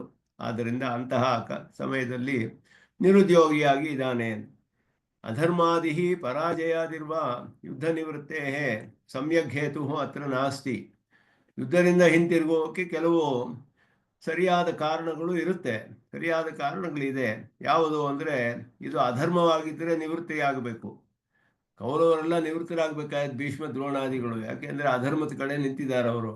ಆದರೆ ಅವರು ನಿವೃತ್ತರಾಗಲಿಲ್ಲ, ಅವರಿಗೆ ಇತ್ತು ಕಾರಣ ನಿವೃತ್ತಿಯಾಗೋದಕ್ಕೆ, ಹಿಂತಿರುಗಿ ಹೋಗೋಕ್ಕೆ. ಅದೇ ಅಷ್ಟೇ ಅಲ್ಲದೆ ಪರಾಜಯ ಹೊಂದಿದ್ರು ಅವರು ಹಿಂತಿರುಗಿ ಹೋಗಬೇಕು. ಆದರೆ ಇದು ಎರಡೂ ಇಲ್ಲಿ ಈ ಕಾರಣಗಳು ಇಲ್ಲ. ಅಹೇತುಕ ಉಪಕ್ರಾಂತ ತ್ಯಾಗೇತು ಪರಿಹಾಸ್ಯತ್ವ ಮಿತಿ ಭಾವ. ಯಾವ ಕಾರಣವೂ ಇಲ್ಲದೆ ಆರಂಭಿಸಿರುವ ಯುದ್ಧವನ್ನ ಬಿಟ್ಟು ಬಿಟ್ರೆ, ಯಾವುದನ್ನೋ ಆರಂಭಿಸಿರುವ ಯಾವುದೇ ಕೆಲಸವನ್ನು ಯಾವ ಕಾರಣವೂ ಇಲ್ಲದೆ ಬಿಟ್ರೆ ಅದು ಪರಿಹಾಸ್ಯಕ್ಕೆ ಯೋಗ್ಯವಾಗುತ್ತೆ ಅನ್ನೋ ಕಾರಣದಿಂದ ಭಾವವನ್ನು ತಿಳಿಸ್ತಾರೆ. ಇಲ್ಲಿ ಋಷಿಕೇಶತ್ವ ಉಕ್ತಿ ಫಲಿತಂ ವಕ್ಷ್ಯಮಾಣ ಶಾಸ್ತ್ರ ಪ್ರಾಮಾಣ್ಯಾದಿ ಉಪಯುಕ್ತಂ ವಕ್ತು ಪುರುಷಸ್ಯ ಸರ್ವವೈಲಕ್ಷಣ್ಯಂ ಪರಮಪುರುಷಃ ಇತಿ ದರ್ಶಿತಂ. ತಮುವಾಚ ಋಷಿಕೇಶ ಅಂತ ಹೇಳಿದ್ರು. ಋಷಿಕೇಶ ಅಂತ ಹೇಳಿದ್ರೆ ಇಲ್ಲಿ ಪರಮಪುರುಷ ಅಂತ ಹೇಳಿದ್ರು ಭಾಷ್ಯಕಾರರು. ಪರಮಪುರುಷ ಅಂತ ಹೇಳಿದ್ರು. ಪರಮಪುರುಷ ಅನ್ನುವ ಶಬ್ದವನ್ನೇ ಯಾಕೆ ಇಲ್ಲಿ ಉಪಯೋಗಿಸಿದ್ರು ಅಂತ ಹೇಳಿದ್ರೆ, ವಕ್ತಾದ ಪುರುಷ ಎಲ್ಲರಿಗಿಂತಲೂ ವಿಲಕ್ಷಣನಾದವನು ಪರಮಪುರುಷನು ಅಂತ ಹೇಳುವಂತಹ ಶಾಸ್ತ್ರವು ಪರಮ ಪ್ರಮಾಣವಾದದ್ದು ಅನ್ನೋದನ್ನು, ಅದಕ್ಕೆ ಬೇಕಾದಂತಹ, ಅದಕ್ಕೆ ಮುಖ್ಯವಾದ ಶಾಸ್ತ್ರ ಪ್ರಾಮಾಣ್ಯ ಬೇಕು ಉಪದೇಶಕ್ಕೆ. ಉಪದೇಶವು ಪ್ರಮಾಣವಾಗಿಲ್ಲದೆ ಹೋದರೆ ಯಾರು ಪ್ರಾಮಾಣಿಕರು ಅದನ್ನು ಸ್ವೀಕಾರ ಮಾಡೋದಿಲ್ಲ. ಇದು ಪರಮ ಪ್ರಾಮಾಣಿಕವಾದದ್ದು ಅಂತ ಹೇಳೋದಕ್ಕೆ ಅದನ್ನು ಪರಮಪುರುಷ ಅನ್ನೋ ಶಬ್ದದಿಂದ ತಿಳಿಸ್ತಾರೆ. ಯದ್ಯಪ್ಯಸೌ ಋಷಿಕೇಶತ್ವಾತ್ ಪಾರ್ಥಸ್ಯ ಋಷಿಕಾದಿಕಂ ಸರ್ವಂ ಸಂಕಲ್ಪ ಮಾತ್ರೇಣ ನಿಯಮ್ಯ ಭೂಭಾರ ಅವತಾರಣಾಯ ಪ್ರೇರಿತು ಶಕ್ತಃ. ದೇಶಿಕರು ಇಲ್ಲಿ ವಿವರಿಸ್ತಾರೆ. ಋಷಿಕೇಶ ಅಂತ ಹೇಳಿರೋದ್ರಿಂದ ತಮುವಾಚ ಋಷಿಕೇಶ, ಋಷಿಕ ಅಂದರೆ ಇಂದ್ರಿಯಗಳನ್ನೆಲ್ಲ ನಿಯಮಿಸುವಂತಹವನು ಪರಮಾತ್ಮ. ಅರ್ಜುನನ ಇಂದ್ರಿಯಗಳನ್ನೆಲ್ಲ ಅವನೇ ಸಂಕಲ್ಪದಿಂದಲೇ ನಿಯಮಿಸಿ ಭೂಭಾರವನ್ನೆಲ್ಲ ಇಳಿಸ್ಬಿಡ್ಬೋದಾಗಿತ್ತು ಒಂದು ಕ್ಷಣದಲ್ಲಿ, ಸಂಕಲ್ಪ ಮಾತ್ರದಿಂದ. ಆ ರೀತಿ ಅವನನ್ನು ಪ್ರೇರಣೆ ಮಾಡೋಕ್ಕೆ ಶಕ್ತಿ ಇತ್ತು ಅವನಿಗೆ, ಕೃಷ್ಣನಿಗೆ. ಇವನ ಇಂದ್ರಿಯಗಳನ್ನು ಪ್ರೇರಣೆ ಮಾಡಿ ಯುದ್ಧ ಮಾಡೋಕ್ಕೆ ಯಾವ ಒಂದು ಇದು ಇಲ್ಲದೆ ಯುದ್ಧ ಮಾಡೋಕ್ಕೆ ಆರಂಭಿಸ್ಬೋದಾಗಿತ್ತು. ಆದರೆ ಹಾಗೆ ಮಾಡೋದಿಲ್ಲ. ಯಾಕೆ ಅಂದರೆ ತಥಾಪಿ ಜಗದುಪಕೃತಿಮರ್ತ್ಯತೆಯ ಅಂದರು. ಇದು ಭಾಷಿಕಾರರು ಆರಂಭದ ಮಹಾವಾಕ್ಯದಲ್ಲಿ ಹಾಕಿರೋ ಶಬ್ದ. ಜಗದುಪಕೃತಿಮರ್ತ್ಯ ಅಂತ ಹೇಳಿದ್ರು ಭಾಷಿಕಾರರು. ಅಲ್ಲಿ ಭಕ್ತಿಯೋಗಮ ಅವತಾರಯಾಮಾಸ ಅಂತ ಹೇಳಿದಾಗ ಜಗತ್ತಿಗೆ ಉಪಕಾರ ಮಾಡುವುದೇ ಅವನಿಗೆ, ಜಗತ್ತಿಗೆಲ್ಲ ಉಪಕಾರ ಮಾಡಬೇಕು. ಆದ್ದರಿಂದಲೇ ಇವನು ಮನುಷ್ಯನಾಗಿ ಅವತಾರ ಮಾಡಿದ್ದಾನೆ ಕೃಷ್ಣ. ಅವನು ಪಾರ್ಥ ತದಿತರ ಇತರ ಆತ್ಮಸಾಧಾರಣ ಪುರುಷಾರ್ಥ ಉಪಾಯ ಶಾಸ್ತ್ರೋಪದೇಶ ದ್ವಾರ ಪ್ರವರ್ತಯತಿ ಹೇಳುವುದರಿಂದ ಎಲ್ಲ ಪಾರ್ಥನು ಅಷ್ಟೇ ಅಲ್ಲ, ಅವನು ವ್ಯಾಜ. ಅದು ಇತರ ಆತ್ಮ ಸಾಧಾರಣ ಪುರುಷಾರ್ಥ ಉಪಾಯ ಶಾಸ್ತ್ರೋಪದೇಶ ದ್ವಾರ, ಎಲ್ಲ ಆತ್ಮರಿಗೂ ಸಾಧಾರಣವಾದ ಪುರುಷಾರ್ಥಕ್ಕೆ ಉಪಾಯವಾದಂತಹ ಶಾಸ್ತ್ರವನ್ನು ಉಪದೇಶ ಮಾಡುವ ಮೂಲಕ ಪ್ರವರ್ತಿಸ್ತಾನೆ ಅನ್ನೋದು ಇಲ್ಲಿ ಹೇಳ್ತಾ ಇದ್ದಾರೆ. ಯದ್ವಾ ಧೀರಮರ್ಜುನಂ ಋಷಿಕೇಶತೆಯ ಸ್ವಯಂ ಪ್ರಕ್ಷೋಭ್ಯ ಪ್ರಹಸನ್ನಿವ ಜಗದುಪಕಾರಾಯ ಶಾಸ್ತ್ರಮುವಾಚ. ಅಥವಾ ಹೀಗೂ ಹೇಳ್ಬೋದು, ಅರ್ಜುನನು ಧೀರ ಅಲ್ಲ, ಅವನಿಗೆ ಹೇಗೆ ಈ ರೀತಿ ಶೋಕ ಬರಕ್ಕೆ ಸಾಧ್ಯ? ಮೊದಲೆಲ್ಲ ಯುದ್ಧ ಮಾಡಬೇಕು ಅಂತಲೇ ಸಿದ್ಧವಾಗಿದ್ನಲ್ಲ, ಹೇಗೆ ಶೋಕ ಬರುತ್ತೆ? ಅದರಿಂದ ಭಗವಾನೇ ಅವನ ಇಂದ್ರಿಯಗಳನ್ನೆಲ್ಲ ಪ್ರಕ್ಷೋಭೆಗೊಳಿಸಿ ಈ ರೀತಿ ದುಃಖ ಬರೋ ಹಾಗೆ ಮಾಡಿಬಿಟ್ಟು ಉಪದೇಶ ಮಾಡ್ತಾ ಇದ್ದಾನೆ. ಆಗ್ಬೇಕಾದ್ರೂ ಹೇಳ್ಬೋದು. ಯಾಕೆ ಅಂದರೆ ಜಗದಕ್ಕೆಲ್ಲ ಉಪಕಾರ ಮಾಡಬೇಕಲ್ಲ. ಆ ದೃಷ್ಟಿಯಿಂದ ಶಾಸ್ತ್ರವನ್ನು ಪ್ರವರ್ತನೆ ಮಾಡೋದು ಒಂದು ಅವನ ಅವತಾರದ ಒಂದು ನಮಗೆ ಆಗುವಂತಹ ಲಾಭ. ಆದ್ದರಿಂದ ಸಂಬಂಧ ವಿಶೇಷಾತ್ ಸಮನಂತರವಾಕ್ಯ ಪರ್ಯಾಲೋಚನೆಯ ಚ ಪರಿಹಾಸಾರ್ಥತ್ವ ಔಚಿತ್ಯಾತೆ ಪ್ರಹಾಸಸ್ಯ ಪಾರ್ಥಕರ್ಮತ್ವ ಮುಕ್ತಂ ಅಂದರು. ಪಾರ್ಥ ಅಂತ ಹೇಳಿರೋದ್ರಿಂದ ಪಾರ್ಥನಿಗೆ ಪ್ರಾರ್ಥನನ್ನು ಕುರಿತು ಹಾಸ್ಯ ಮಾಡ್ಬೋದು ಕೃಷ್ಣ. ಯಾಕೆ ಅಂತ ಹೇಳಿದ್ರೆ ಅವನಿಗೆ ಹತ್ತಿರದ ಸಂಬಂಧಿ ಅವನು.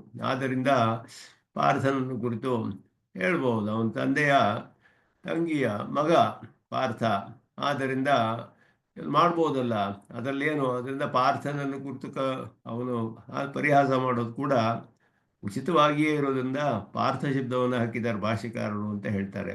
ಅಥವಾ ಪ್ರಪನ್ನಸ್ಯ ದೋಷ ನಿರೀಕ್ಷಣೇನ ಪರಿಹಾಸ ಅಸಂಭವಂ ಶಿಷ್ಯಂ ಪ್ರತಿ ಅಧ್ಯಾತ್ಮೋಪದೇಶೆ ಪರಿಹಾಸ ಮಾತ್ರ ಅನುಪಯೋಗಂ ಚ ಅಭಿಪ್ರೇತ್ಯ ಪಾರ್ಥ ಶಬ್ದ ಅಂತ ಹೇಳಿದ್ರು.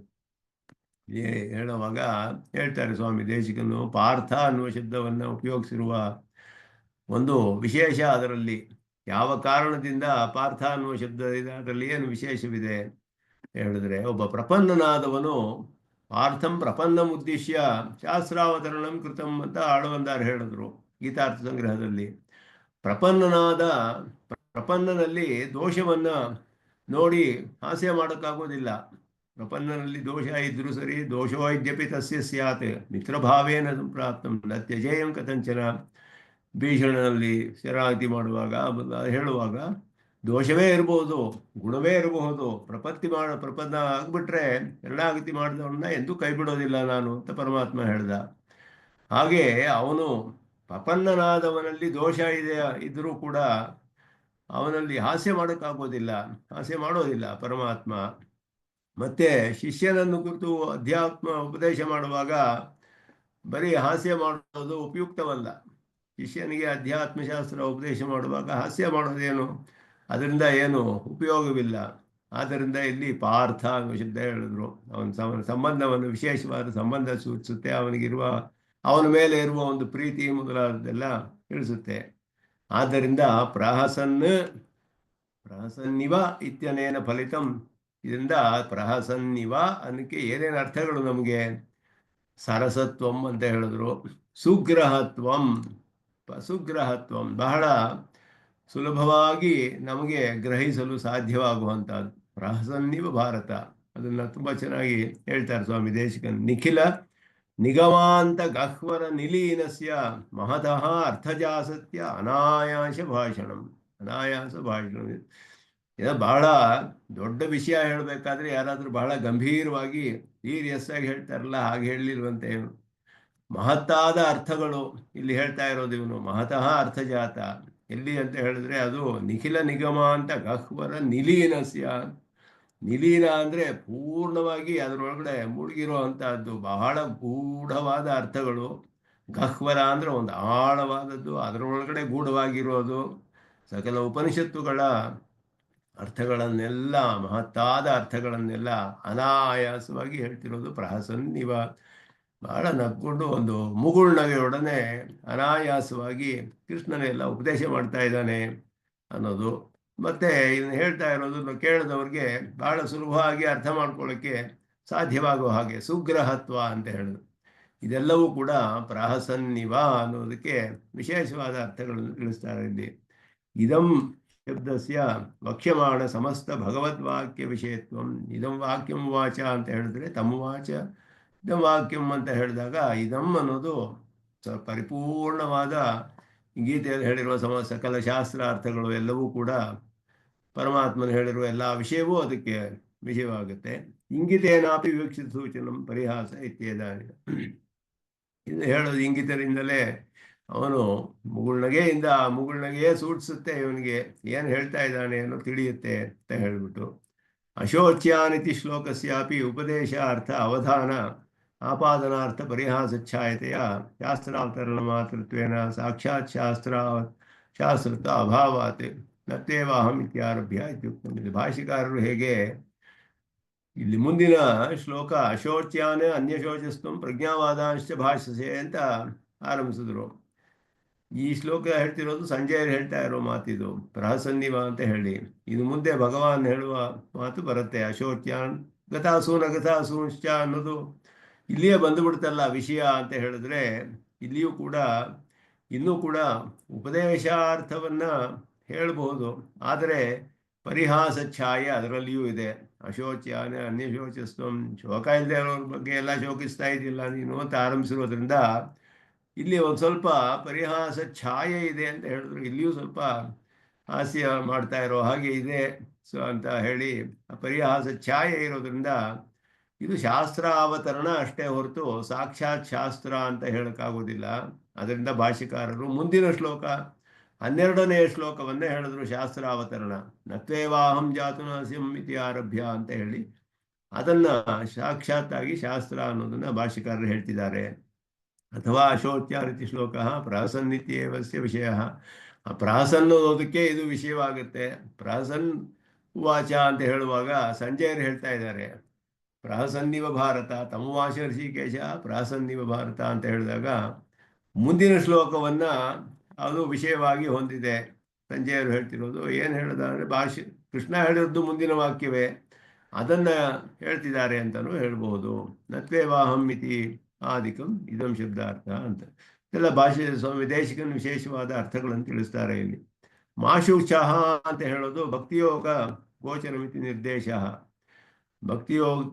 ಭಕ್ತಿಯೋಗ ಗೋಚರಂ ಮಾ ಇತ್ಯೇತದಂತಂ ಅಂತ ಹೇಳುವಾಗ ಸರ್ವಸಾಧಕಸ್ಯಾಪಿ ಚರ್ಮಶ್ಲೋಕೋಕ್ತ ಪ್ರಪದನಸ್ಯ ಪ್ರಕೃತ ಅನ್ವಯೇನ ಭಕ್ತಿ ವಿರೋಧಿ ನಿವರ್ತಕತೆಯ ಉದಾಹರಿಷ್ಯಮಾಣತ್ವಾತ್. ಸ್ವಾಮಿ ದೇಶಿಕನಲ್ಲಿ ಸ್ಪಷ್ಟಪಡಿಸ್ತಾರೆ ಸರ್ವಧರ್ಮಾನ್ ಪರಿತ್ಯಜ್ಯ ಅನ್ನೋದು ಸಾಕ್ಷಾತ್ತಾಗಿ ಮೋಕ್ಷಕ್ಕೂ ಕೂಡ ಉಪಯೋಗಿಸುವಂತಹದ್ದು, ಪ್ರಪತ್ತಿಯನ್ನು ಕೂಡ ತಿಳಿಸುವಂತಹ ಶ್ಲೋಕ. ಸರ್ವಸಾಧಕಸ್ಯಾಪಿ ಚರ್ಮಶ್ಲೋಕ ಉಕ್ತ ಪ್ರಪದನಸ್ಯ ಅಂತ ಹೇಳುದು. ಚರ್ಮಶ್ಲೋಕದಲ್ಲಿ ಪ್ರಪತ್ತಿ ಹೇಳಲ್ಪಟ್ಟಿದೆ.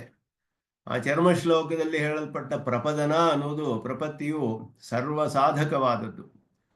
ಭಕ್ತಿಯೋಗಕ್ಕೆ ಹೇಗೆ ಮುಂದೆ ಆರ್ತಃ ಜಿಜ್ಞಾಸು ಅರ್ಥಾರ್ಥಿ ಜ್ಞಾನಿ ಎಂಬ 4 ವಿಧವಾದ ಅಧಿಕಾರಿಗಳು ಹೇಳಲ್ಪಟ್ಟಿದ್ದಾರೋ ಎಲ್ಲವೂ ಪ್ರಪತ್ತಿಯಿಂದಲೂ ಸಿಗುತ್ತೆ ಅನ್ನೋದು ಸರ್ವಸಾಧಕ.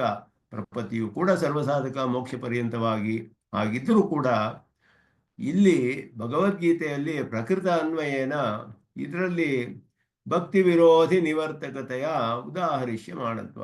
ಭಾಷಿಕಾರರು ಇಲ್ಲಿ ವ್ಯಾಖ್ಯಾನ ಮಾಡುವಾಗ ಗೀತೆಯಲ್ಲಿ ಭಕ್ತಿಯೋಗಕ್ಕೆ ವಿರೋಧಿಗಳನ್ನೆಲ್ಲ ನಾಶ ಮಾಡುವುದಕ್ಕೋಸ್ಕರ ಆ ಪ್ರಪತ್ತಿಯು ಹೇಳಲ್ಪಟ್ಟಿದೆ ಅಂತ ಅರ್ಥ ಮಾಡಿದ್ರು ವ್ಯಾಖ್ಯಾನದಲ್ಲಿ. ಗದ್ಯದಲ್ಲಿ ಸಾಕ್ಷಾತ್ತಾಗಿ ಪ್ರಪತ್ತಿಯೇ ಅದನ್ನು ಹೇಳಿದ್ದಾರೆ. ಅದನ್ನು ಸ್ವಾಮಿ ದೇಶಿಕನು ವಿಸ್ತಾರವಾಗಿ ರಸತ್ರಿಸಾರದಲ್ಲಿ ಸಾರಿಸಿದ್ದಾರೆ, ಪ್ರತಿಪಾದನೆ ಮಾಡಿದ್ದಾರೆ. ಆದರೆ ಗೀತಾ ಭಾಷ್ಯದಲ್ಲಿ ಹೇಳುವಾಗ ಭಕ್ತಿ ವಿರೋಧಿಗೆ ವಿರುದ್ಧವಾದದ್ದನ್ನೆಲ್ಲ ನಿವರ್ತನೆ ಮಾಡೋದೇ ಇಲ್ಲಿ ಪ್ರಪತ್ತಿಗೆ ಫಲವಾಗಿ ಹೇಳಲ್ಪಟ್ಟಿದೆ. ಸಾಕ್ಷಾತ್ ಮೋಕ್ಷಕ್ಕೆ ಹೇಳಿಲ್ಲ, ಭಕ್ತಿಯೋಗವೇ ಮೋಕ್ಷಕ್ಕೆ ಸಾಧನ ಅಂತ ಇಲ್ಲಿ ಹೇಳಿರುವಂಥದ್ದು. ಅದನ್ನ ಇಲ್ಲಿ ತಿಳಿಸ್ತಾ ಇದ್ದಾರೆ. ಭಕ್ತಿಯೋಗ ಗೋಚರಂ ಅಂತ ಹೇಳಿರೋದ್ರಿಂದ ಭಕ್ತಿಯೋಗಕ್ಕೆ ಉಪಯುಕ್ತವಾದದ್ದು ಅನ್ನೋದನ್ನ ತಿಳಿಸ್ತಾ ಇದ್ದಾರೆ ಅಂತ ಹೇಳಿದ್ರು. ಎಲ್ಲ ಅರ್ಥಗಳು ಇಲ್ಲಿ ಭಾಷಿಕಾರರ ಭಾಷ್ಯದಲ್ಲಿ ವಿಶೇಷವಾದ ಶಬ್ದಗಳಿಗೆ ಅರ್ಥಗಳನ್ನೆಲ್ಲ ತಿಳಿಸ್ತಾರೆ. ಇಲ್ಲಿ ಭಾಷ್ಯದಲ್ಲಿ ಹೇಗೆ ಭಾಷಿಕಾರರು ಯಾವ್ಯಾವ ಅರ್ಥಗಳನ್ನು ನಮಗಿಲ್ಲಿ ತಿಳಿಸ್ತಾ ಇದ್ದಾರೆ ಅಂತ ಹೇಳೋದು. ಮುಂದಿನ ಶ್ರೀ ಭಗವಾನು ವಾಚ, ಇಲ್ಲಿಂದ ಭಗವಂತನ ಮಾತುಗಳು ಆರಂಭಿಸುತ್ತೆ. ಅಶೋಚ್ಯಾನನ್ಯಶೋಚಸ್ತ್ವಂ ಅನ್ವಶೋಚಸ್ತ್ವಂ ಪ್ರಜ್ಞಾವಾದಾಂಶ್ಚ ಭಾಷಸೆ ಗತಾಸೂನ್ ಅಗತಾಸೂಂಶ್ಚ ನಾನು ಶೋಚಂತಿ ಪಂಡಿತಾಃ. ನಮ್ಮ ಸಿದ್ಧಾಂತದಲ್ಲಿ ವಿಶೇಷವಾದ ಅರ್ಥ ಇದಕ್ಕೆ. ಅಶೋಚ್ಯಾನ್ ಅನ್ವಶೋಚಃ, ಯಾರ ವಿಷಯದಲ್ಲಿ ಶೋಕಿಸಬಾರ್ದೋ ಅವರ ವಿಷಯದಲ್ಲಿ ನೀನು ಶೋಕ ಪಡ್ತಾ ಇದೀಯಾ ನೀನು. ಪ್ರಜ್ಞಾವಾದಾಂಶ್ಚ ಭಾಷಸೆ, ಧರ್ಮಂ ಭಾಷಮಾಣಂ ಅಂತ ಹೇಳಿದ್ರು. ಇಲ್ಲಿ ಹೇಳುವಾಗ ಏನು ತಿಳಿದೇ ಇದ್ರು ಕೂಡ ಧರ್ಮಂ ಭಾಷಮಾಣಂ ದೇಹಾತಿರಿಕ್ತ ಆತ್ಮಜ್ಞಾನ ನಿಮಿತ್ತಂಚ ಧರ್ಮಂ ಭಾಷಮಾಣಂ ಅಂತ ಹೇಳಿದ್ರಲ್ಲ, ಅದು ಪ್ರಜ್ಞಾವಾದಾಂಶ್ಚ ಭಾಷಸೆ. ಪ್ರಜ್ಞೆ ಅಂತ ಹೇಳಿದ್ರೆ ಒಳ್ಳೆಯ ಪ್ರಕೃಷ್ಟವಾದ ಜ್ಞಾನ ಉಳ್ಳವರು ಹೇಗೆ ಹೇಳ್ತಾರೋ ಅವರ ಮಾತುಗಳನ್ನೆಲ್ಲ ಹೇಳ್ತಾ ಇದೀಯಾ. ಆದರೆ ಯಾರ ಬಗ್ಗೆ ಶೋಕ ಪಡಬಾರ್ದು ಶೋಕ ಪಡ್ತಾ ಇದೀಯಾ ನೀನು. ಅದು ಯಾಕೆ ಅಂದರೆ ಪಂಡಿತರಾದವರು ನಾನು ಶೋಚಂತಿ ಪಂಡಿತಾಹ, ಯಾರ ವಿಷಯದಲ್ಲಿ ಗತಾಸೂನೆ ಅಗತಾಸೂಂಶ್ಚ ಅಂತ ಹೇಳುದು. ಹಸು ಅಂದರೆ ಪ್ರಾಣ, ಗತಾಸು ಅಂದರೆ ಪ್ರಾಣ ಹೋಗಿರೋರು, ಅಗತಾಸೂನ್ ಅಂದ್ರೆ ಪ್ರಾಣ ಹೋಗದೆ ಇರೋರು ಅಂತ ಅರ್ಥ. ಇದು ಸಾಮಾನ್ಯವಾದ ಅರ್ಥ, ಎಲ್ಲರೂ ಹೀಗೆ ಅರ್ಥ ಮಾಡ್ತಾರೆ. ನಮ್ಮ ಸಿದ್ಧಾಂತದಲ್ಲಿ ಇದಕ್ಕೆ ದೇಹ ಆತ್ಮ ಅನ್ನುವ ಶಬ್ದ ಅರ್ಥವನ್ನು ಭಾಷಿಕಾರರು ಹೇಳ್ತಾರೆ. ಗತಾಸೂನ್ ಅಗತಾಸೂನ್, ಈಗ 100 ಜನ ಇದ್ದರೆ ಯುದ್ಧದಲ್ಲಿ 90 ಜನ ಮರಣ ಹೊಂದ್ತಾರೆ, 10 ಜನ ಉಳ್ಕೋತಾರೆ. ಮರಣ ಹೊಂದಿರೋರ ಬಗ್ಗೆನೂ ಶೋಕಿಸ್ಬೇಡ, ಉಳ್ಕೊಂಡಿರೋರ ಬಗ್ಗೆನೂ ಶೋಕಿಸ್ಬೇಡ. ಇದು ಸಾಮಾನ್ಯವಾಗಿ ತಿಳಿಯುವ ಅರ್ಥ ಇಲ್ಲಿ ಗತಾಸೂನು ಅಗತಾಸೂನು. ಯಾರ್ಯಾರು ಮರಣ ಹೊಂದ್ತಾರೋ ಅವ್ರ ವಿಷಯದಲ್ಲಿ ಪಂಡಿತರು ಶೋಕಿಸೋದಿಲ್ಲ, ಯಾರು ಬದುಕಿದಾರೋ ಅವ್ರ ವಿಷಯದಲ್ಲಿ ಶೋಕಿಸೋದಿಲ್ಲ ಅನ್ನೋ ಸಾಮಾನ್ಯ ಅರ್ಥ ತಿಳಿಯುತ್ತೆ. ಆದರೆ ಇಲ್ಲಿ ಪ್ರಜ್ಞಾವಾದ ಪಂಡಿತಾಹ ಇದೆಲ್ಲ ಹೇಳಿರೋದು ಗತಾಸೂನ್ ಪತ್ತೆ ಈ ಶಾಸ್ತ್ರಕ್ಕೆ ಉಪಯುಕ್ತವಾದ ಅರ್ಥ. ದೇಹಾತ್ಮಜ್ಞಾನವನ್ನು ಇವನು ವಿವೇಕವನ್ನು ಉಪದೇಶ ಮಾಡಬೇಕು ಪರಮಾತ್ಮ.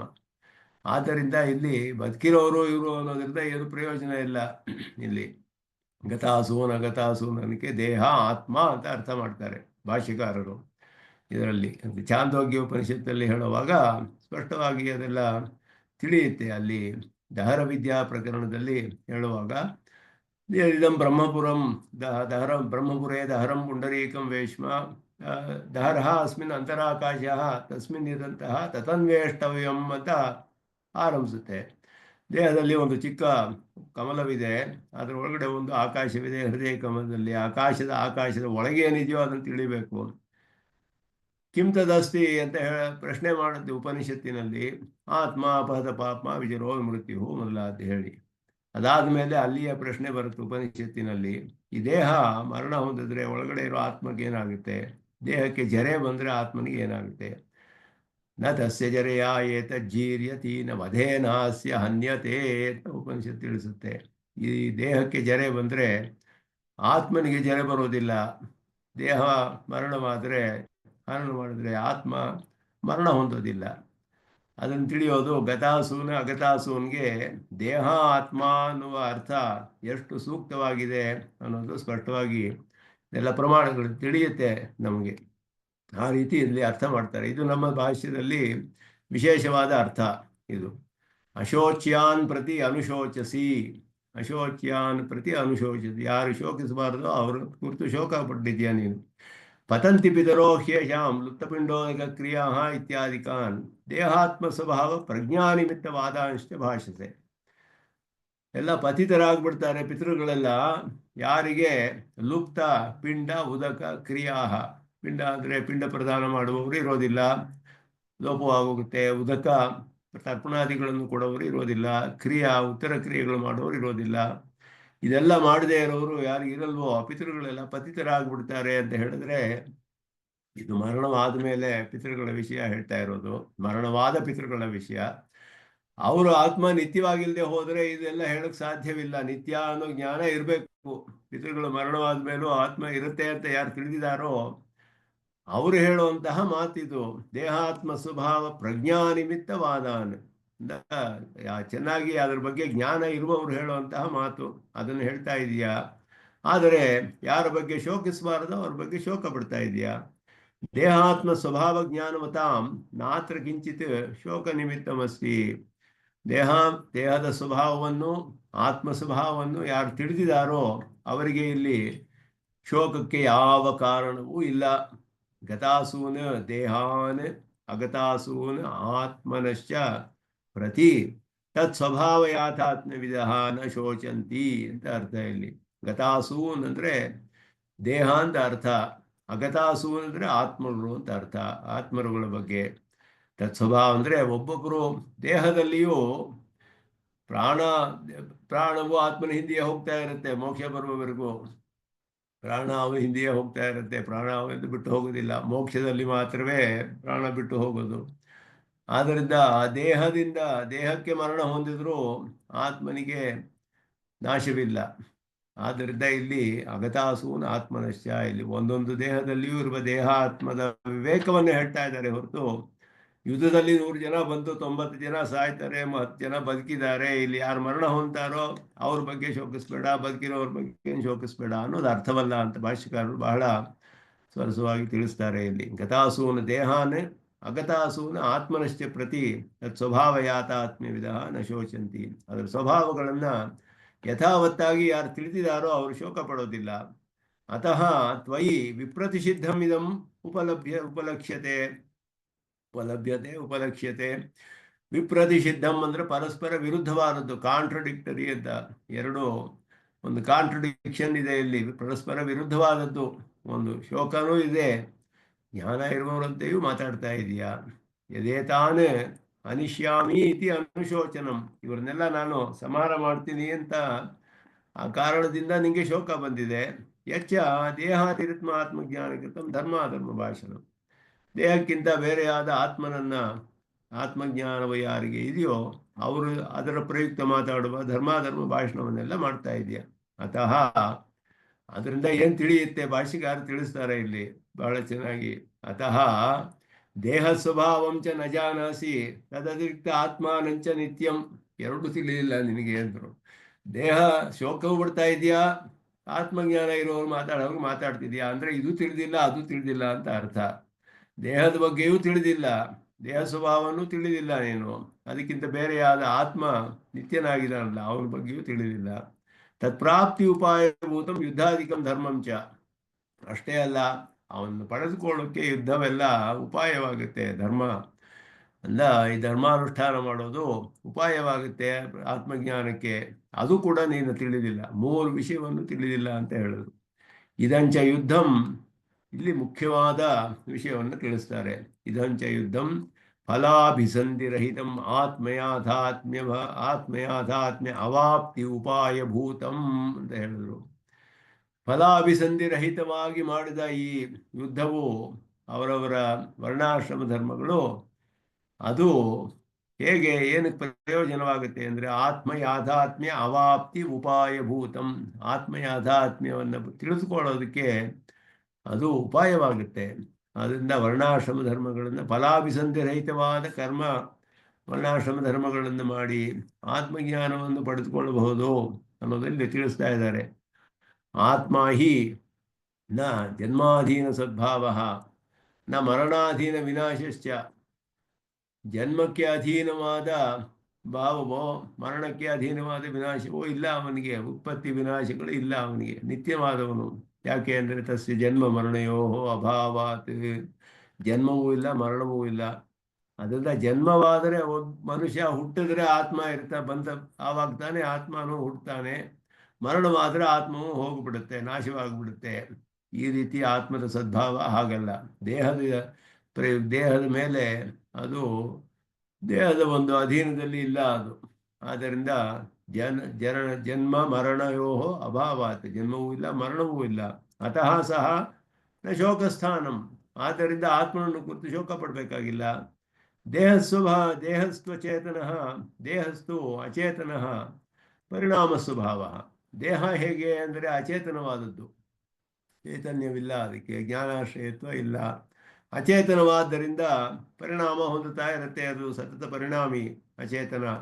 ಅಚೇತನ ಪರಾರ್ಥ ಚ ನಿತ್ಯ ಸತತ ವಿಕ್ರಿಯಾ ಅನ್ನೋದು ಲಕ್ಷಣ. ಅದಕ್ಕೆ ಸತತವಾಗಿ ವಿಕಾರ ಹೊಂದುತ್ತಾ ಇರುತ್ತೆ. ಪರಿಣಾಮ ಸ್ವಭಾವ ಅಚೇತನವು, ಅದು ದೇಹವು. ತಸ್ಯ ಉತ್ಪತ್ತಿ ವಿನಾಶ ಯೋಗ ಸ್ವಾಭಾವಿಕ, ಅದು ಸ್ವಭಾವವೇ ಹಾಗೆ, ಉತ್ಪತ್ತಿ ವಿನಾಶ. ಸೋಪಿನ ಶೋಕಸ್ಥಾನಂ, ಎರಡು ವಿಷಯದಲ್ಲಿ ಶೋಕ ಪಡಬೇಕಾಗಿಲ್ಲ. ಆತ್ಮನಿಗೆ ಜನ್ಮ ಮರಣವೇ ಇಲ್ಲ, ಆದ್ದರಿಂದ ಶೋಕ ಪಡಬೇಕಾಗಿಲ್ಲ. ದೇಹಕ್ಕೆ ಅದರ ಸ್ವಭಾವವೇ ಉತ್ಪತ್ತಿ ವಿನಾಶ ಹೊಂದಿರುವಂತಹದ್ದು, ಅದರ ಸ್ವಭಾವವೇ ಆಗಿರೋದ್ರಿಂದ ಅದು ಸ್ವಾಭಾವಿಕವಾದದ್ದು, ಅದರ ಬಗ್ಗೆಯೂ ಶೋಕ ಪಡಬೇಕಾಗಿಲ್ಲ. ಎರಡವೂ ನಿನಗೆ ತಿಳಿದೇ ಇರೋದ್ರಿಂದ ನಿನಗೆ ಶೋಕ, ಎರಡು ವಿಷಯವೂ ನಿನಗೆ ತಿಳಿಲಿಲ್ಲ ಅಂತ ಹೇಳಿ. ಅದೇ ರೀತಿಯಲ್ಲಿ ಫಲಾಭಿಸಂಧಿರಹಿತವಾದ ಯುದ್ಧಾದಿ ಧರ್ಮಗಳನ್ನೆಲ್ಲ ಅನುಷ್ಠಾನ ಮಾಡೋದ್ರಿಂದ ಆತ್ಮಜ್ಞಾನಕ್ಕೆ ಉಪಾಯವಾಗುತ್ತೆ, ಆತ್ಮಜ್ಞಾನವನ್ನು ಪಡೆದುಕೊಳ್ಳೋದಕ್ಕೆ. ಇದು ಗೀತೆಯಲ್ಲಿ ಬಹಳ ಪ್ರಧಾನವಾದ ಉಪದೇಶ. ನಮ್ಮ ತಂದೆ ಹೇಳೋರು, ಇದಕ್ಕೆ ಕೀ ನೋಟ್ ಅಂತ ಹೇಳೋರು. ಈ ಭಾಷ್ಯಕ್ಕೆ ಮೊದಲ, ಈ ಶ್ಲೋಕದ ಭಾಷ್ಯಕ್ಕೆ ಭಾಷಿಕಾರ ಬರೆದಿರೋದು ಕೀ ನೋಟ್ ಅಡ್ರೆಸ್ ಮಾಡ್ತಾರಲ್ಲ ಹಾಗೆ, ಕೀ ನೋಟ್ ಇದು ಗೀತಾ ಭಾಷ್ಯಕ್ಕೆ ಅಂತ ಹೇಳೋರು. ಪ್ರಧಾನವಾದ ಉಪದೇಶ ಇದುವೇ ಅಂತ ಹೇಳಿಬಿಟ್ಟು ಇದನ್ನೇ ಮುಂದೆ ಎಲ್ಲ ವಿಸ್ತಾರವಾಗಿ ಅದನ್ನೆಲ್ಲ ವಿವರಣೆ ಮಾಡ್ತಾರೆ. ಅದನ್ನು ತಾತ್ಪರ್ಯ ಚಂದ್ರಿಕೆಯಲ್ಲಿ ವಿಶೇಷವಾಗಿ ಇದರ ಅರ್ಥಗಳನ್ನು ಸ್ವಾಮಿ ದೇಶಿಕನ್ ತಿಳಿಸ್ತಾರೆ. ಅಶೋಚ್ಯಾನ್ ಅನ್ವಶೋಚ ಇತ್ಯುಕ್ತೆ ಕೇಚಿದ ಅಶೋಚ್ಯಾಃ ಶೋಚಂತಿ ತದನಂತರಂ ಅಯಮಪಿ ಶೋಚತಿ ಇತಿ ಭ್ರಾಂತಿ ಸ್ಯಾತ್. ಅಶೋಚ ಅಂದರೆ ಅನುಸರಿಸಿ ಶೋಕಿಸಿದೆ ಅಂತ ಅರ್ಥ. ಅನ್ವಶೋಚ ಅಶೋಚ್ಯಾನ್ ಅಶೋಚ, ಅನು ಅಂದರೆ ಅನುಸರಿಸಿ ಅಶೋಚ, ಅವ್ರು ಶೋಕಿಸ್ತಾರೆ, ಅವ್ರನ್ನ ಅನುಸರಿಸಿ ನೀನು ಶೋಕಿಸ್ತಾ ಇದೆಯಾ ಅನ್ನೋ ಅರ್ಥ ಬರುತ್ತೆ ಅಲ್ಲಿ. ಹಾಗೆಯೂ ಅರ್ಥ ಮಾಡ್ಬೋದು ಸಂಸ್ಕೃತ ಶಬ್ದದಲ್ಲಿ. ಅಶೋಚ್ಯಾನ ಅಶೋಚ ಅಂದ್ರೆ ಶೋಕ ಪಡ್ತಿರೋವ್ರನ್ನ ಅನುಸರಿಸಿ ನೀನು ಶೋಕ ಪಡ್ತಾ ಇದೀಯಾ. ಒಬ್ರು ದುಃಖ ಒಬ್ಬ ಅಳ್ತಿದ್ರೆ ಅವನನ್ನ ಅನುಸರಿಸಿ ಇವರು ಅಳೋದು. ಹಾಗೆ ಆ ರೀತಿ ಭ್ರಾಂತಿಯನ್ನ ತಳ್ಳಿ ಹಾಕೋದಕ್ಕೋಸ್ಕರ ತನ್ನಿವೃತ್ತಿ ಅರ್ಥ ಮುಕ್ತಂ ಅಶೋಚ್ಯಾನ್ ಪ್ರತಿ ಇತಿ. ಯಾರನ್ನು ಕುರಿತು ಶೋಕಿಸಬಾರದೋ ಅವರನ್ನು ಕುರಿತು ಶೋಕಿಸ್ತಾ ಇದೆಯಾ ಅಂತ ಅರ್ಥ ಅನ್ನೋದಕ್ಕೆ ಆ ರೀತಿ ಅರ್ಥ ಮಾಡ್ಬೇಕಿಲ್ಲಿ. ಆದ್ದರಿಂದ ಅನ್ವಶೋಚ ಅಂತ ಹೇಳೋದಕ್ಕೆ ಹೇಳ್ತಾರೆ. ಶೋಕಸ್ಯ ಅದ್ಯತನತ್ವಾತ್ ಭಾಷಸೆ ಇತಿ ವರ್ತಮಾನಾರ್ಥ ವ್ಯಪದೇಶ ವೈರೂಪ್ಯಾಚ ಇತ್ಯತ್ರ ಅನುಶೋಚಸಿ ಅಂತ ಹೇಳ್ತಾರೆ. ಶೋಕ ಪಡ್ತಾ ಇದೀಯಾ ಅಂತ ಅರ್ಥ. ಯಾಕೆ ಅಂದ್ರೆ ಲಂಗ್ ಬಂದ್ರೆ ಅನ್ವಶೋಚ ಅಂದ್ರೆ ಹಿಂದೆ ಶೋಕಿಸ್ದೆ ಅನ್ನೋ ಅರ್ಥ ಬರುತ್ತೆ. ಭೂತಾರ್ಥದಲ್ಲಿ ಲಂಗ್ ಲೇಕಾರ ಇರೋದು ಭೂತಾರ್ಥ. ದಟ್ ವರ್ತಮಾನೆ ಲೇಟ್ ವೇದೆ ಭೂತೆ ಲಂಗ್ ಲಿಟಸ್ಥತ ಅಂತ ಲೋಕದಲ್ಲಿ ಲಂಗ್ ಅನ್ನೋದು ಭೂತಕಾಲದ ಅರ್ಥವನ್ನು ತಿಳಿಸುತ್ತೆ. ಲಂಗ್ ಲಿಟ್ ಇದೆಲ್ಲ ಭೂತಕಾಲದ ಅರ್ಥ ತಿಳಿಸುತ್ತೆ. ಲಟ್ಟು ವರ್ತಮಾನ ಕಾಲ. ಭಾಷಸೆ ಅನ್ನೋದು ವರ್ತಮಾನ ತಿಳಿಸ್ತಾ ಇದೆ, ಒಂದು ಭೂತಕಾಲ ತಿಳಿಸ್ತಿದೆ. ಇದು ಹೇಗೆ? ಇದು ಶೋಕ ಇವಾಗ ತಾನೇ ಇದೆ ಅವನಿಗೆ. ಅದರಿಂದ ವ್ಯಾಖ್ಯಾನದಲ್ಲಿ ಬರೀತ ಸ್ಪಷ್ಟಪಡಿಸ್ತಾರೆ. ಅನುಶೋಚಸಿ, ಶೋಕ ಪಡ್ತಾ ಇದೀಯಾ ನೀನು ಈಗ ಅಂತ ತಿಳಿಸ್ತಾರೆ. ಅದ್ಯತನೆಯೇವ ಸ್ಥಿರಾನುವೃತ್ತತ್ವ ವಿವಕ್ಷೆಯ ಸೋಪಸರ್ಗ ಲಂಗ್ ಪ್ರಯೋಗ ಅಂತ ಹೇಳಿದ್ರು. ಅಲ್ಲಿ ಅದು ಹೇಳುವಾಗ ಅಶೋಚ ಅಂತ ಹೇಳುವಾಗ ಶೋಚಸಿ ಅಂತ ಹೇಳಲಿಲ್ಲ, ಅನುಶೋಚಸಿ ಅಂತ. ಯಾಕೆ ಅಂದ್ರೆ ತುಂಬಾ ಕಾಲದಿಂದ ಅನುವೃತ್ತವಾಗ್ತಾ ಇದೆ ಅದು, ಅದನ್ನ ತಿಳಿಸುತ್ತೆ ಅಂತ ಹೇಳಿದ್ರು.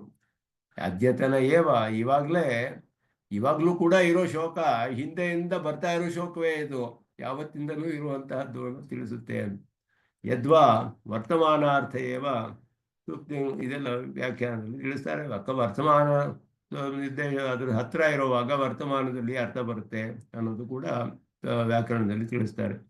ಪ್ರಜ್ಞಾವಾದಾಂಶ ಭಾಷಸೆ ಇತ್ಯರ್ಥ ವರ್ತಮಾನ ಸಾಮೀಪ್ಯ ವರ್ತಮಾನವದ್ವ ಇದೇ ಇಲ್ಲಿ ಅಷ್ಟಾಧ್ಯಾಯಿ ಸೂತ್ರವನ್ನು ತಿಳಿಸ್ತಾರೆ. ಅರ್ಥವಾದಾಂಶ ಭಾಷಸೆ ವರ್ತಮಾನ ಸಾಮೀಪ್ಯ ವರ್ತಮಾನವತ್ ಅನ್ನೋದು ಸೂತ್ರವನ್ನು ತಿಳಿಸ್ತಾರೆ. ಅದರಿಂದ ತೂಷ್ಣೀಂ ಬಭುವ ಇತ್ಯನ ವಿರೋಧ.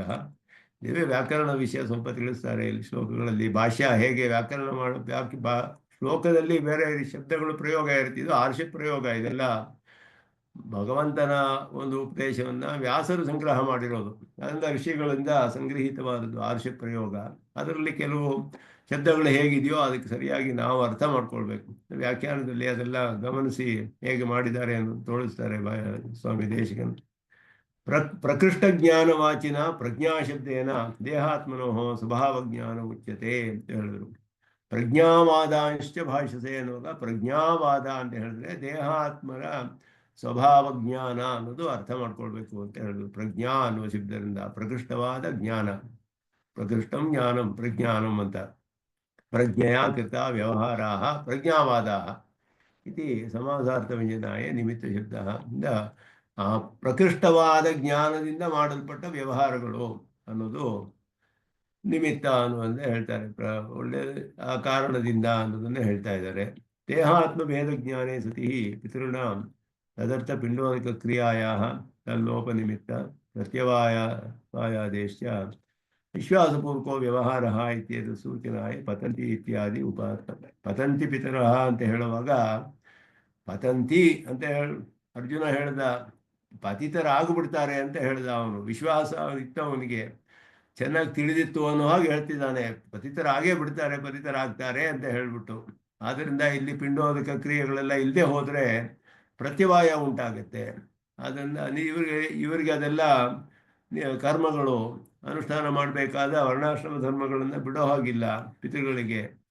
ಆದ್ದರಿಂದ ಜ್ಞಾನ ಇದ್ದರೆ ದೇಹಾತ್ಮ ಭೇದ ಜ್ಞಾನೇ ಸತಿಹಿ ಪಿತೃನಾಮ ಇದೆಲ್ಲ ಜ್ಞಾನವಿದ್ರೇನೆ ಅದರಿಂದ ಪ್ರತಿವಾಯ ಬರುತ್ತೆ. ಅದು ಆಗ ಮಾಡದೆ ಹೋದ್ರೆ ಆಗ ಪಿತೃಗಳು ಪತಿತರಾಗ್ತಾರೆ ಅನ್ನೋದು ವಿಶ್ವಾಸದಿಂದ ಹೇಳ್ತಾ ಇದ್ದಾನೆ ಅರ್ಜುನ ಅನ್ನೋ ಹಾಗಿದೆ ಅಲ್ಲಿ. ಆದ್ದರಿಂದ ಇಲ್ಲಿ ಹೇಳಿದ್ರು ಪ್ರಜ್ಞಾವಾದ ಅಂಶ ಅನ್ನುವಾಗ ದೇಹಾತ್ಮ ಇತಿ ಗತಾಸೂನು ಇತ್ಯಾದಿ ವಿವಕ್ಷಿತಂ ವಿಶೇಷಂ ನಿರ್ದೇಶನ್ ಪಂಡಿತ ಶಬ್ದಂ ಪ್ರಕೃತೋಪಯೋಗಿತೆಯ ವ್ಯಾಕುರ್ವನ್ ಅನ್ವಯಮಃ ಗತಾಸೂನ್ ಇತಿ ಅಂತ ಹೇಳ್ಬಿಟ್ಟು. ಪಂಡಿತ ಶಬ್ದಕ್ಕೆ ಇದಕ್ಕೆ ಉಪಯುಕ್ತವಾದ ಒಂದು ಅರ್ಥ ಯಾವುದು? ಪಂಡಿತ ಅಂದರೆ ಯಾರು ಅಂತ ಹೇಳಿದ್ರೆ ವಿವೇಕ ಜ್ಞಾನ ಉಳ್ಳವನು ಅಂತ ಅರ್ಥ. ಊಹಾಭುವ ಕ್ಷಮಾಧೀಹಿ ಪಂಡ ತಾಸ್ಯ ಸಂಜಾತ ಇತಿ ಪಂಡಿತ ಅಂತ ಹೇಳಿ ಅದರದ ಸಮಾಸ, ಅದಕ್ಕೆ ವಿಗ್ರಹವಾಕ್ಯ. ಪಂಡಿತ ಅಂದರೆ ಆ ರೀತಿ ಅರ್ಥ ಹೇಳ್ಬೇಕು ಅದಕ್ಕೆ. ಅದನ್ನ ಮನಸ್ಸಿನಲ್ಲಿ ಇಟ್ಟುಕೊಂಡು ನಾನು ಶೋಚಂತಿ ಪಂಡಿತಾ ಅಂತ ಹೇಳಿದಾಗ ಅದರಿಂದ ದೇಹಾತ್ಮ ಅನ್ನುವ ಅರ್ಥವನ್ನು ಮಾಡ್ತಾರೆ. ಯದ್ಯಪಿ ಗತಾಸು ನಗತಾಸು ಈ ಶಬ್ದವು ನಿಷ್ಪ್ರಾಣ ಸಪ್ರಾಣ ವಾಚಕವು, ಪ್ರಾಣ ಇರೋರು ಪ್ರಾಣ ಇಲ್ಲದೆ ಇರೋರು ಅನ್ನೋದು ತಿಳಿಸುತ್ತೆ ಸಾಮಾನ್ಯವಾಗಿ ಗತಾಸೂನ್ ಅಗತಾಸೂನ್ ಅನ್ನುವ ಶಬ್ದಗಳು. ಆದರೂ ಇಲ್ಲಿ ತಥಾ ತಸ್ಯ ಅರ್ಥಸ್ಯ ಪ್ರಕೃತ ಅಸಂಗತೆ, ಇಲ್ಲಿ ಅದು ಸಂಗತವಾಗಿಲ್ಲ. ಯಾಕೆಂದ್ರೆ ಇಲ್ಲಿ ಅವನಿಗೆ ದೇಹಾತ್ಮ ಜ್ಞಾನವನ್ನು ಉಪದೇಶ ಮಾಡುವಂತಹ ಪ್ರಕರಣ. ಅದಕ್ಕೆ ಕೆಲವು ಉದಾಹರಣೆಗಳನ್ನ ತೋರಿಸ್ತಾರೆ ಇಲ್ಲಿ. ಅವಿಶ್ರಾಂತಮನ ಅಲಂಬಂ ಅಫಾತೇಯಮದೇಶಿಕಂ ತಮಕ್ಕಾಂತಾರಮಧ್ವಾನಂ ಕಥಮೇಕೋ ಗಮಿಷ್ಯಸಿ, ಇದೆಲ್ಲ ಹೇಳುವಾಗ ಅಲ್ಲಿ ಹೇಳ್ತಾ ಇದ್ದಾರೆ ಕಥಂ ಏಕೋ ಗಮಿಷ್ಯಸಿ ಅಂತ ಇಲ್ಲಿ ಹೇಳುವಾಗ ಇದೆಲ್ಲ ನಾರದರು ಶುಕರಿಗೆ ಹೇಳುವಂತಹ ಮಾತು ಇದು. ಅದು ಬರುತ್ತೆ. ನಾರದರು ಶುಕರು ಕೇಳಿದ್ರು ಅಸ್ಮಿನ್ ಲೋಕೆ ಹಿತಂ ಯತ್ ಸ್ಯಾತ್ ತೇನ ಮಾಂ ಯೋಕ್ತುಮರ್ಹಸಿ ಅಂತ ಕೇಳ್ತಾರೆ ನಾರದರನ್ನ. ಯಾವುದು ಹಿತವೋ ಅದು ಸ್ವಲ್ಪ ನನಗೆ ತಿಳಿಸಿ ಅಂದಾಗ ಅವ್ರು ಹೇಳ್ತಾರೆ ಕುಟುಂಬಂ ಪುತ್ರಧಾರಾಶ್ಚ ಶರೀರಂ ಸಂಚಯಾಶ್ಚತೆ ಪಾರಕ್ಯಂ ಅಧ್ರುವಂ ಸರ್ವಂ ಕಿಂ ಸ್ವಂ ಸುಕೃತ ದುಷ್ಕೃತಂ ಹೇಳಿದ್ರು. ಪಾರಕ್ಯಂ ಅಧ್ರುವಂ ಸರ್ವಂ, ಶರೀರ ಕುಟುಂಬ ಇದೆಲ್ಲ ಏನೇನಿದೆಯೋ ಸಂಚಯ ಎಲ್ಲ ಇವು ಸಂಚಯ ಮಾಡಿ ಇಟ್ಟಿರುವಂತಹ ಸೇರಿಸಿ ಇಟ್ಟಿರುವ ಧನಾದಿಗಳು ಮೊದಲಾದದ್ದೆಲ್ಲ ಪಾರಕ್ಯಂ ಪರಕೀಯವಾದದ್ದು, ಅಧ್ರುವಂ ಸ್ಥಿರವಾದದ್ದಲ್ಲ, ಸರ್ವಂ. ಸ್ವಂ ಅಂದ್ರೆ ಯಾವುದು? ನಮಗ್ ಸೇರಿದ್ದು ಯಾವುದು ಅಂದ್ರೆ ಸುಕೃತ ದುಷ್ಕೃತಂ ಅಂದ್ರೆ ಕಿಂ ಸ್ವಂ ಸುಕೃತ ದುಷ್ಕೃತಂ. ಆದ್ದರಿಂದ ಯದಾ ಸರ್ವಾನ್ ಪರಿತ್ಯಜ್ಯ ಗಂತವ್ಯಂ ಅವಶೇನತೆ, ಎಲ್ಲವನ್ನು ಬಿಟ್ಟು ಇವನು ಯಾವುದರ ಒಂದು ಅಧೀನದಿಲ್ಲ ಅವಶನಾಗಿ ಹೊರಡ್ಬೇಕಲ್ಲ ಎಲ್ಲದನ್ನು ಬಿಟ್ಟು. ಆಗ ಅನರ್ಥೇ ಕಿಂ ಪ್ರಸಕ್ತಸ್ತ್ವಂ ಸಮರ್ಥಂ ನಾನು ತಿಷ್ಟಸಿ, ಅನರ್ಥದಲ್ಲಿ ಪ್ರಸಕ್ತ ಆಗಿದೆಯಾ. ಅವಿಶ್ರಾಂತಂ ಅನಾಲಂಬಂ ಅಫಾತೇಯಂ ಅದೇಶಿಕಂ ತಮಕ್ಕಾಂತಾರಂ ಅಧ್ವಾನಂ, ದಾರಿ ಹೇಗಿದೆ? ಅಧ್ವಾನ ಅಂದ್ರೆ ತಮಕ್ಕಾಂತಾರಂ, ಗಾಢ ಕತ್ತಲೆ ಇರುವ ಕಾಡು ಅದು. ಆ ರೀತಿ ಇದೆ. ಒಬ್ಬನೇ ಹೋಗ್ತೀಯಲ್ಲ ಅಲ್ಲಿ ನಿನಗೆ ವಿಶ್ರಾಂತಿ ಇಲ್ಲ, ಒಂದು ಆಲಂಬನೆ ಇಲ್ಲ. ಅದರಲ್ಲಿ ದಾರಿಯಲ್ಲಿ ತಿನ್ನೋದಕ್ಕೆ ಒಂದು ಪಾಥೇಯ ಅಂತ ಪತಿ ಸಾಧು ಪಾಥೇಯವೂ ಇಲ್ಲ. ಅದೇಶಿಕಂ ಯಾರು ಕಳಿಸ್ಕೊಂಡು ಹೋಗೋರು ಇಲ್ಲ ಅಲ್ಲಿ ಆಚಾರ್ಯರುಗಳು. ಅಂತಹ ಗಾಢವಾದ ಒಂದು ಕಾಡು, ಅದರಲ್ಲಿ ಒಬ್ಬನೇ ಹೇಗೆ ಹೋಗ್ತೀಯಾ ನೀನು? ನಹಿ ತ್ವಾಂ ಪ್ರಸ್ಥಿತಂ ಕಶ್ಚಿತ್ ಪೃಷ್ಠತಃ ಅನುಗಮಿಷ್ಯತಿ, ನೀನು ಹೊರಟಿದ್ಯಲ್ಲ ಶರೀರ ಬಿಟ್ಟು, ನಿನ್ನ ಹಿಂದೆ ಯಾರು ನಿನ್ನ ಜೊತೆ ಬರೋದಿಲ್ಲ, ಅಥವಾ ಯಾರು ಇಲ್ಲಿರೋ ಪದಾರ್ಥಗಳಾಗಲಿ ಯಾರು ಬರೋದಿಲ್ಲ ನಿನ್ನ ಹಿಂದೆ. ಸುಕೃತಂ ದುಷ್ಕೃತಂಚ ತ್ವಾಂ ಯಾಸ್ಯಂತಂ ಅನುಯಾಸ್ಯತಿ, ಸುಕೃತ ದುಷ್ಕೃತಗಳು ಮಾತ್ರವೇ ಬರುತ್ತೆ. ಇದೆಲ್ಲ ವಿವೇಕ ಜ್ಞಾನಕ್ಕೆ ಇಲ್ಲಿ ಉದಾಹರಣೆಯಾಗಿ ಕೊಡ್ತಾರೆ. ಅದೇ ರೀತಿಯಲ್ಲಿ ಈ ಪ್ರಹ್ಲಾದನು ಬಾಲಕರಿಗೆಲ್ಲ ಉಪದೇಶ ಮಾಡ್ತಾನೆ. ಗುರುಕುಲದಲ್ಲಿ ಕಳಿಸ್ತಾರೆ ಅವನ್ನ, ಹಿರಣ್ಯಕಶಿಪು ಕಳಿಸ್ತಾನೆ ಗುರುಕುಲಕ್ಕೆ, ಎಲ್ಲ ಉಪದೇಶ ಮಾಡಿ ಇವನಿಗೆ ಅಂತ ಹೇಳ್ಬಿಟ್ಟು. ಅಲ್ಲಿ ಹೋದ್ರೆ ಅವನು ಅಲ್ಲಿರೋ ಬಾಲಕರಿಗೆಲ್ಲ ಪ್ರಹ್ಲಾದ ಉಪದೇಶ ಮಾಡಕ್ಕೆ ಆರಂಭಿಸ್ಬಿಡ್ತಾನೆ. ಬದ್ಧ ವೈರಾಣಿ ಭೂತಾನಿ ದ್ವೇಷಂ ಕುರುವಂತಿ ಚೇತ್ತತಃ ಶೋಚ್ಯಾನ್ ಅಹೋ ಅತಿಮೋಹೇನ ವ್ಯಾಪ್ತಾನೀತಿ ಮನೀಷಿಣ. ಮನೀಷಿ ಅಂದ್ರೆ ಒಬ್ಬ ವಿವೇಕಿ, ಪಂಡಿತನಾದವನು. ಮನೀಷಿ ಏನ್ ಮಾಡ್ಬೇಕು ಅಂದ್ರೆ ಅತಿಮೋಹೇನ ವ್ಯಾಪ್ತಾನಿ ಇತಿ ಶೋಚ್ಯಾನಿ, ಇವರೆಲ್ಲ ಬಹಳ ಮೋಹವನ್ನು ಹೊಂದಿದ್ದಾರೆ ಅಂತ ಹೇಳಿ ಶೋಕ ಪಡ್ಬೇಕಂತೆ. ಯಾರ ಬಗ್ಗೆ ಅಂದ್ರೆ ಬದ್ಧ ವೀರಾಣಿ ಭೂತಾನಿ ದ್ವೇಷಂ ಕುರುವಂತಿ ಚೇತ್, ವೈರದಿಂದ ಎಲ್ಲ ವೈರಿಗಳಾಗಿ ದ್ವೇಷವನ್ನು ಮಾಡ್ತಾರಲ್ಲ ಅವರ ವಿಷಯದಲ್ಲಿ ಒಬ್ಬ ಮನೀಷಿಯಾದವನು ಶೋಕ ಪಡ್ಬೇಕಂತೆ. ಇವ್ರಿಗೆ ಏನು ಈ ರೀತಿ ಮೋಹ ಬಂದಿದೆಯಲ್ಲ, ದೇಹಾತ್ಮ ಜ್ಞಾನವಿಲ್ಲ ಅಂತ ಅರ್ಥ. ಇದೆಲ್ಲ ಪಂಡಿತರ ವಿಷಯದಲ್ಲಿ ಹೇಳ್ತಾ ಇದ್ದಾರೆ.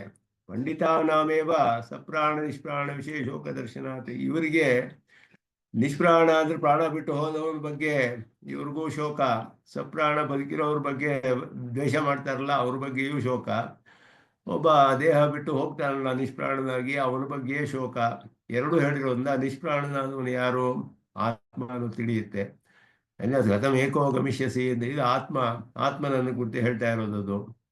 ನಿನ್ನ ಹಿಂದೆ ಯಾವುದು ಬರೋದಿಲ್ಲ ಆ ದಾರಿಯಲ್ಲಿ, ಗಾಢವಾದ ಕತ್ತಲೆ ಇದೆಲ್ಲ ಹೇಳ್ತಿರೋದು ಆತ್ಮನಿಗೆ. ಆದ್ದರಿಂದ ಅಲ್ಲಿ ಈ ಎರಡು ವಿಷಯದಲ್ಲಿಯೂ ಪಂಡಿತರು ಶೋಕ ಪಡ್ತಾ ಇರೋದಕ್ಕೆ ಇದು ಉದಾಹರಣೆಗಳು ಇಲ್ಲಿ ಸ್ವಾಮಿ ದೇಶಿಕನ್ ತೆಗಿತಾರೆ. ಆದ್ದರಿಂದ ಅಶೋಚ್ಯಾನ್ ಅನ್ವಶೋಚ ಇತ್ಯಸ್ಯ ವಕ್ಷಮಾಣೆ ವಿಸ್ತರೇ ಚ.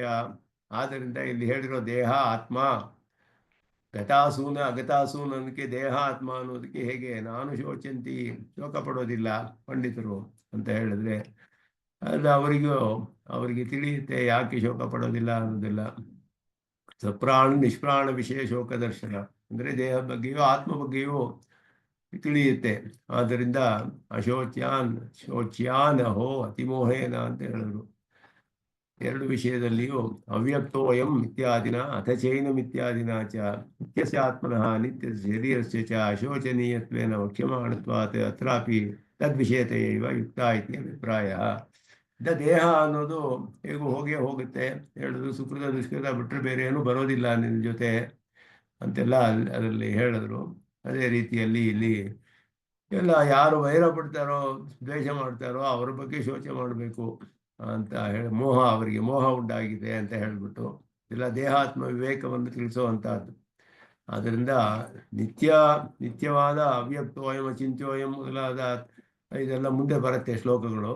ಅದರಿಂದ ನಿತ್ಯವಾದ ಆತ್ಮ, ಅನಿತ್ಯನಾದ ಶರೀರ, ಅದು ಅಶೋಚನೀಯತ್ವೇನ ಅವ್ರ ಬಗ್ಗೆ ಎರಡು ಬಗ್ಗೆಯೂ ಶೋಕ ಪಡಬಾರ್ದು ಅನ್ನೋದು ವಕ್ಷ್ಯಮಾಣತ್ವಾತೆ ಅತ್ರಾಪಿತ ವಿಷಯತೆಯ ಏವ ಯುಕ್ತ. ಸಮರ್ಥನೆ ಮಾಡ್ತಾರೆ ಸ್ವಾಮಿ ದೇಶಿಕನ್. ಹೇಗೆ ಗತಾಸೂನ್ಗೆ ದೇಹ ಆತ್ಮ ಅಂತ ಅರ್ಥವನ್ನು ಮಾಡಿದ್ರು.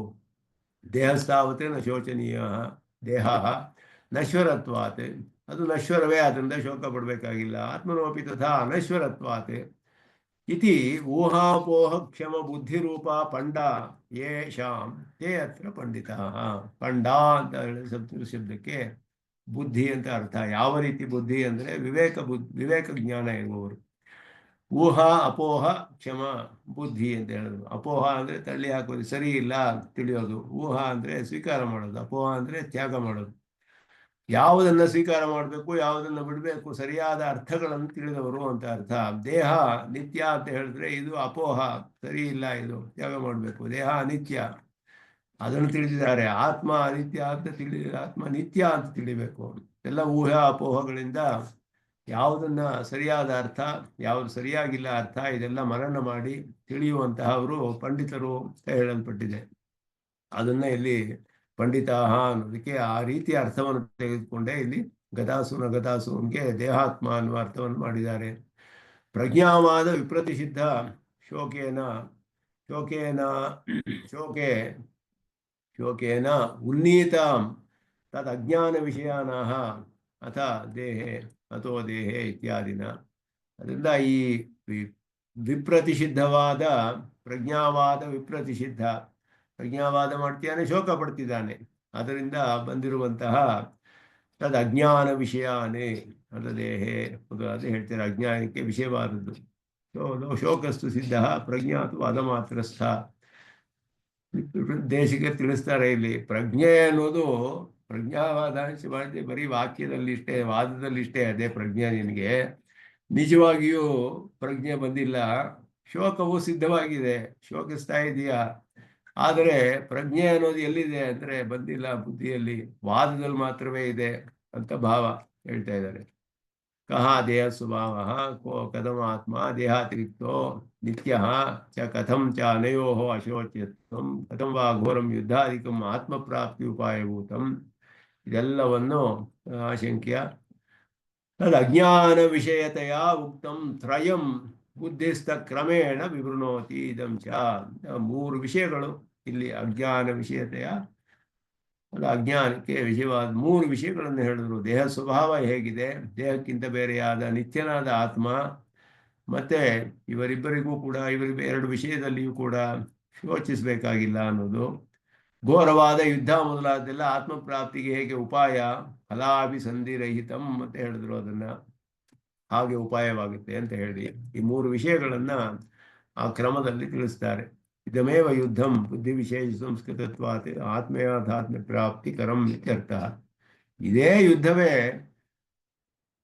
ಬುದ್ಧಿ ವಿಶೇಷ ಸಂಸ್ಕೃತವಾದರೆ ಅಂದರೆ ಫಲಾಭಿಸಂಧಿ ರಹಿತವಾಗಿ ಪರಮಾತ್ಮನ ಆರಾಧನಾ ರೂಪವಾಗಿ ಕರ್ತೃತ್ವ ತ್ಯಾಗ, ಸಂಘತ್ಯಾಗ, ಮಮತಾ ತ್ಯಾಗ ಇದೆಲ್ಲ ಜೊತೆ ಮಾಡಿದ್ರೆ ಆತ್ಮಪ್ರಾಪ್ತಿಗೆ ಪ್ರಾಪ್ತಿಗೆ ಸಹಾಯವಾಗುತ್ತೆ ಅನ್ನೋದನ್ನ ಹೇಳ್ತಾ ಇದ್ದಾರೆ. ಇದನ್ನೆಲ್ಲ ಇಲ್ಲಿ ತಿಳಿಸ್ತಾ ಇದ್ದಾರೆ. ಒಂದು ಮುಂದೆ ಸ್ವಲ್ಪ ಇದೆ, ನೋಡೋಣ ಮುಂದೆ ಇದನ್ನ. ಇದು ಬಹಳ ಮುಖ್ಯವಾದ ಶ್ಲೋಕ ಇದು. ಉಪಾಯಭೂತಂ ಅನ್ನೋದನ್ನ ತಿಳಿಸಿದ್ರು. ಅದಕ್ಕೆ ಫಲಾಂತರ ಸಂಧಿ, ಫಲಾಭಿಸಂಧಿ ರಹಿತವಾದದ್ದು ಅನ್ನೋದು ಮುಖ್ಯ. ಅದಕ್ಕೆ ಆತ್ಮವು ಮುಂದೆ ತಿಳಿಸಲ್ಪಡುತ್ತೆ. ನಜಾಯತೆ, ಇದು ಕಠೋಪನಿಷತ್ತಿನ ವಾಕ್ಯ. ಅದನ್ನೆಲ್ಲ ಇಲ್ಲಿ ತಿಳಿಸ್ತಾರೆ. ದೇಹದ್ದು ವಿಲಕ್ಷಣವಾದದ್ದು, ಪ್ರತ್ಯಕ್ಷಾದಿ ಸಿದ್ಧಂ ಅಂತ ಹೇಳಿದ್ರು. ಇದೆಲ್ಲ ಇಲ್ಲಿ ಘಟಾಸೂನ ಘಟಾಸೂನ್ ಅನ್ನೋದು ವಿಶೇಷವಾದ ವ್ಯಾಖ್ಯಾನ ನಮ್ಮ ಭಾಷ್ಯದಲ್ಲಿ. ಅದನ್ನ ಇಲ್ಲಿ ವಿವರಣೆ ಮಾಡಿದ್ರು. ಮುಂದೆ ಶಾಸ್ತ್ರ ಸಾಕ್ಷಾತ್ ಶಾಸ್ತ್ರ ಆರಂಭಿಸೋದು ಈ ಮುಂದಿನ ಶ್ಲೋಕದಿಂದ ಅಂತ ಹೇಳಿ ಭಾಷ್ಯಕಾರ ಹೇಳಿದ್ರು. ಅದನ್ನ ಮುಂದುವರಿಸೋಣ ಅಂತ ಹೇಳಿ ನಮಸ್ಕಾರ ನಿಲ್ಲಿಸ್ಕೊಳ್ತೇನೆ. ಯೋನಿತ್ಯಮುಚಿತ ಪದಾಂಬುಜಯುಗ್ಮರುಕ್ಮವ್ಯಾಮೋಹತಃ ತರಿಸುರಾಣಿ ನಾಯಮೇನೆ अस्मद्गुरोर्भगवतोऽस्य देकसिन्धो रामानुजस्य शरणं प्रपद्ये। कवितार्किकसिंहाय कल्याणगुणशालिने श्रीमते वेङ्कटेशाय वेदान्तगुरवे नमः। श्रीमते निगमान्त महादेशिकाय नमः।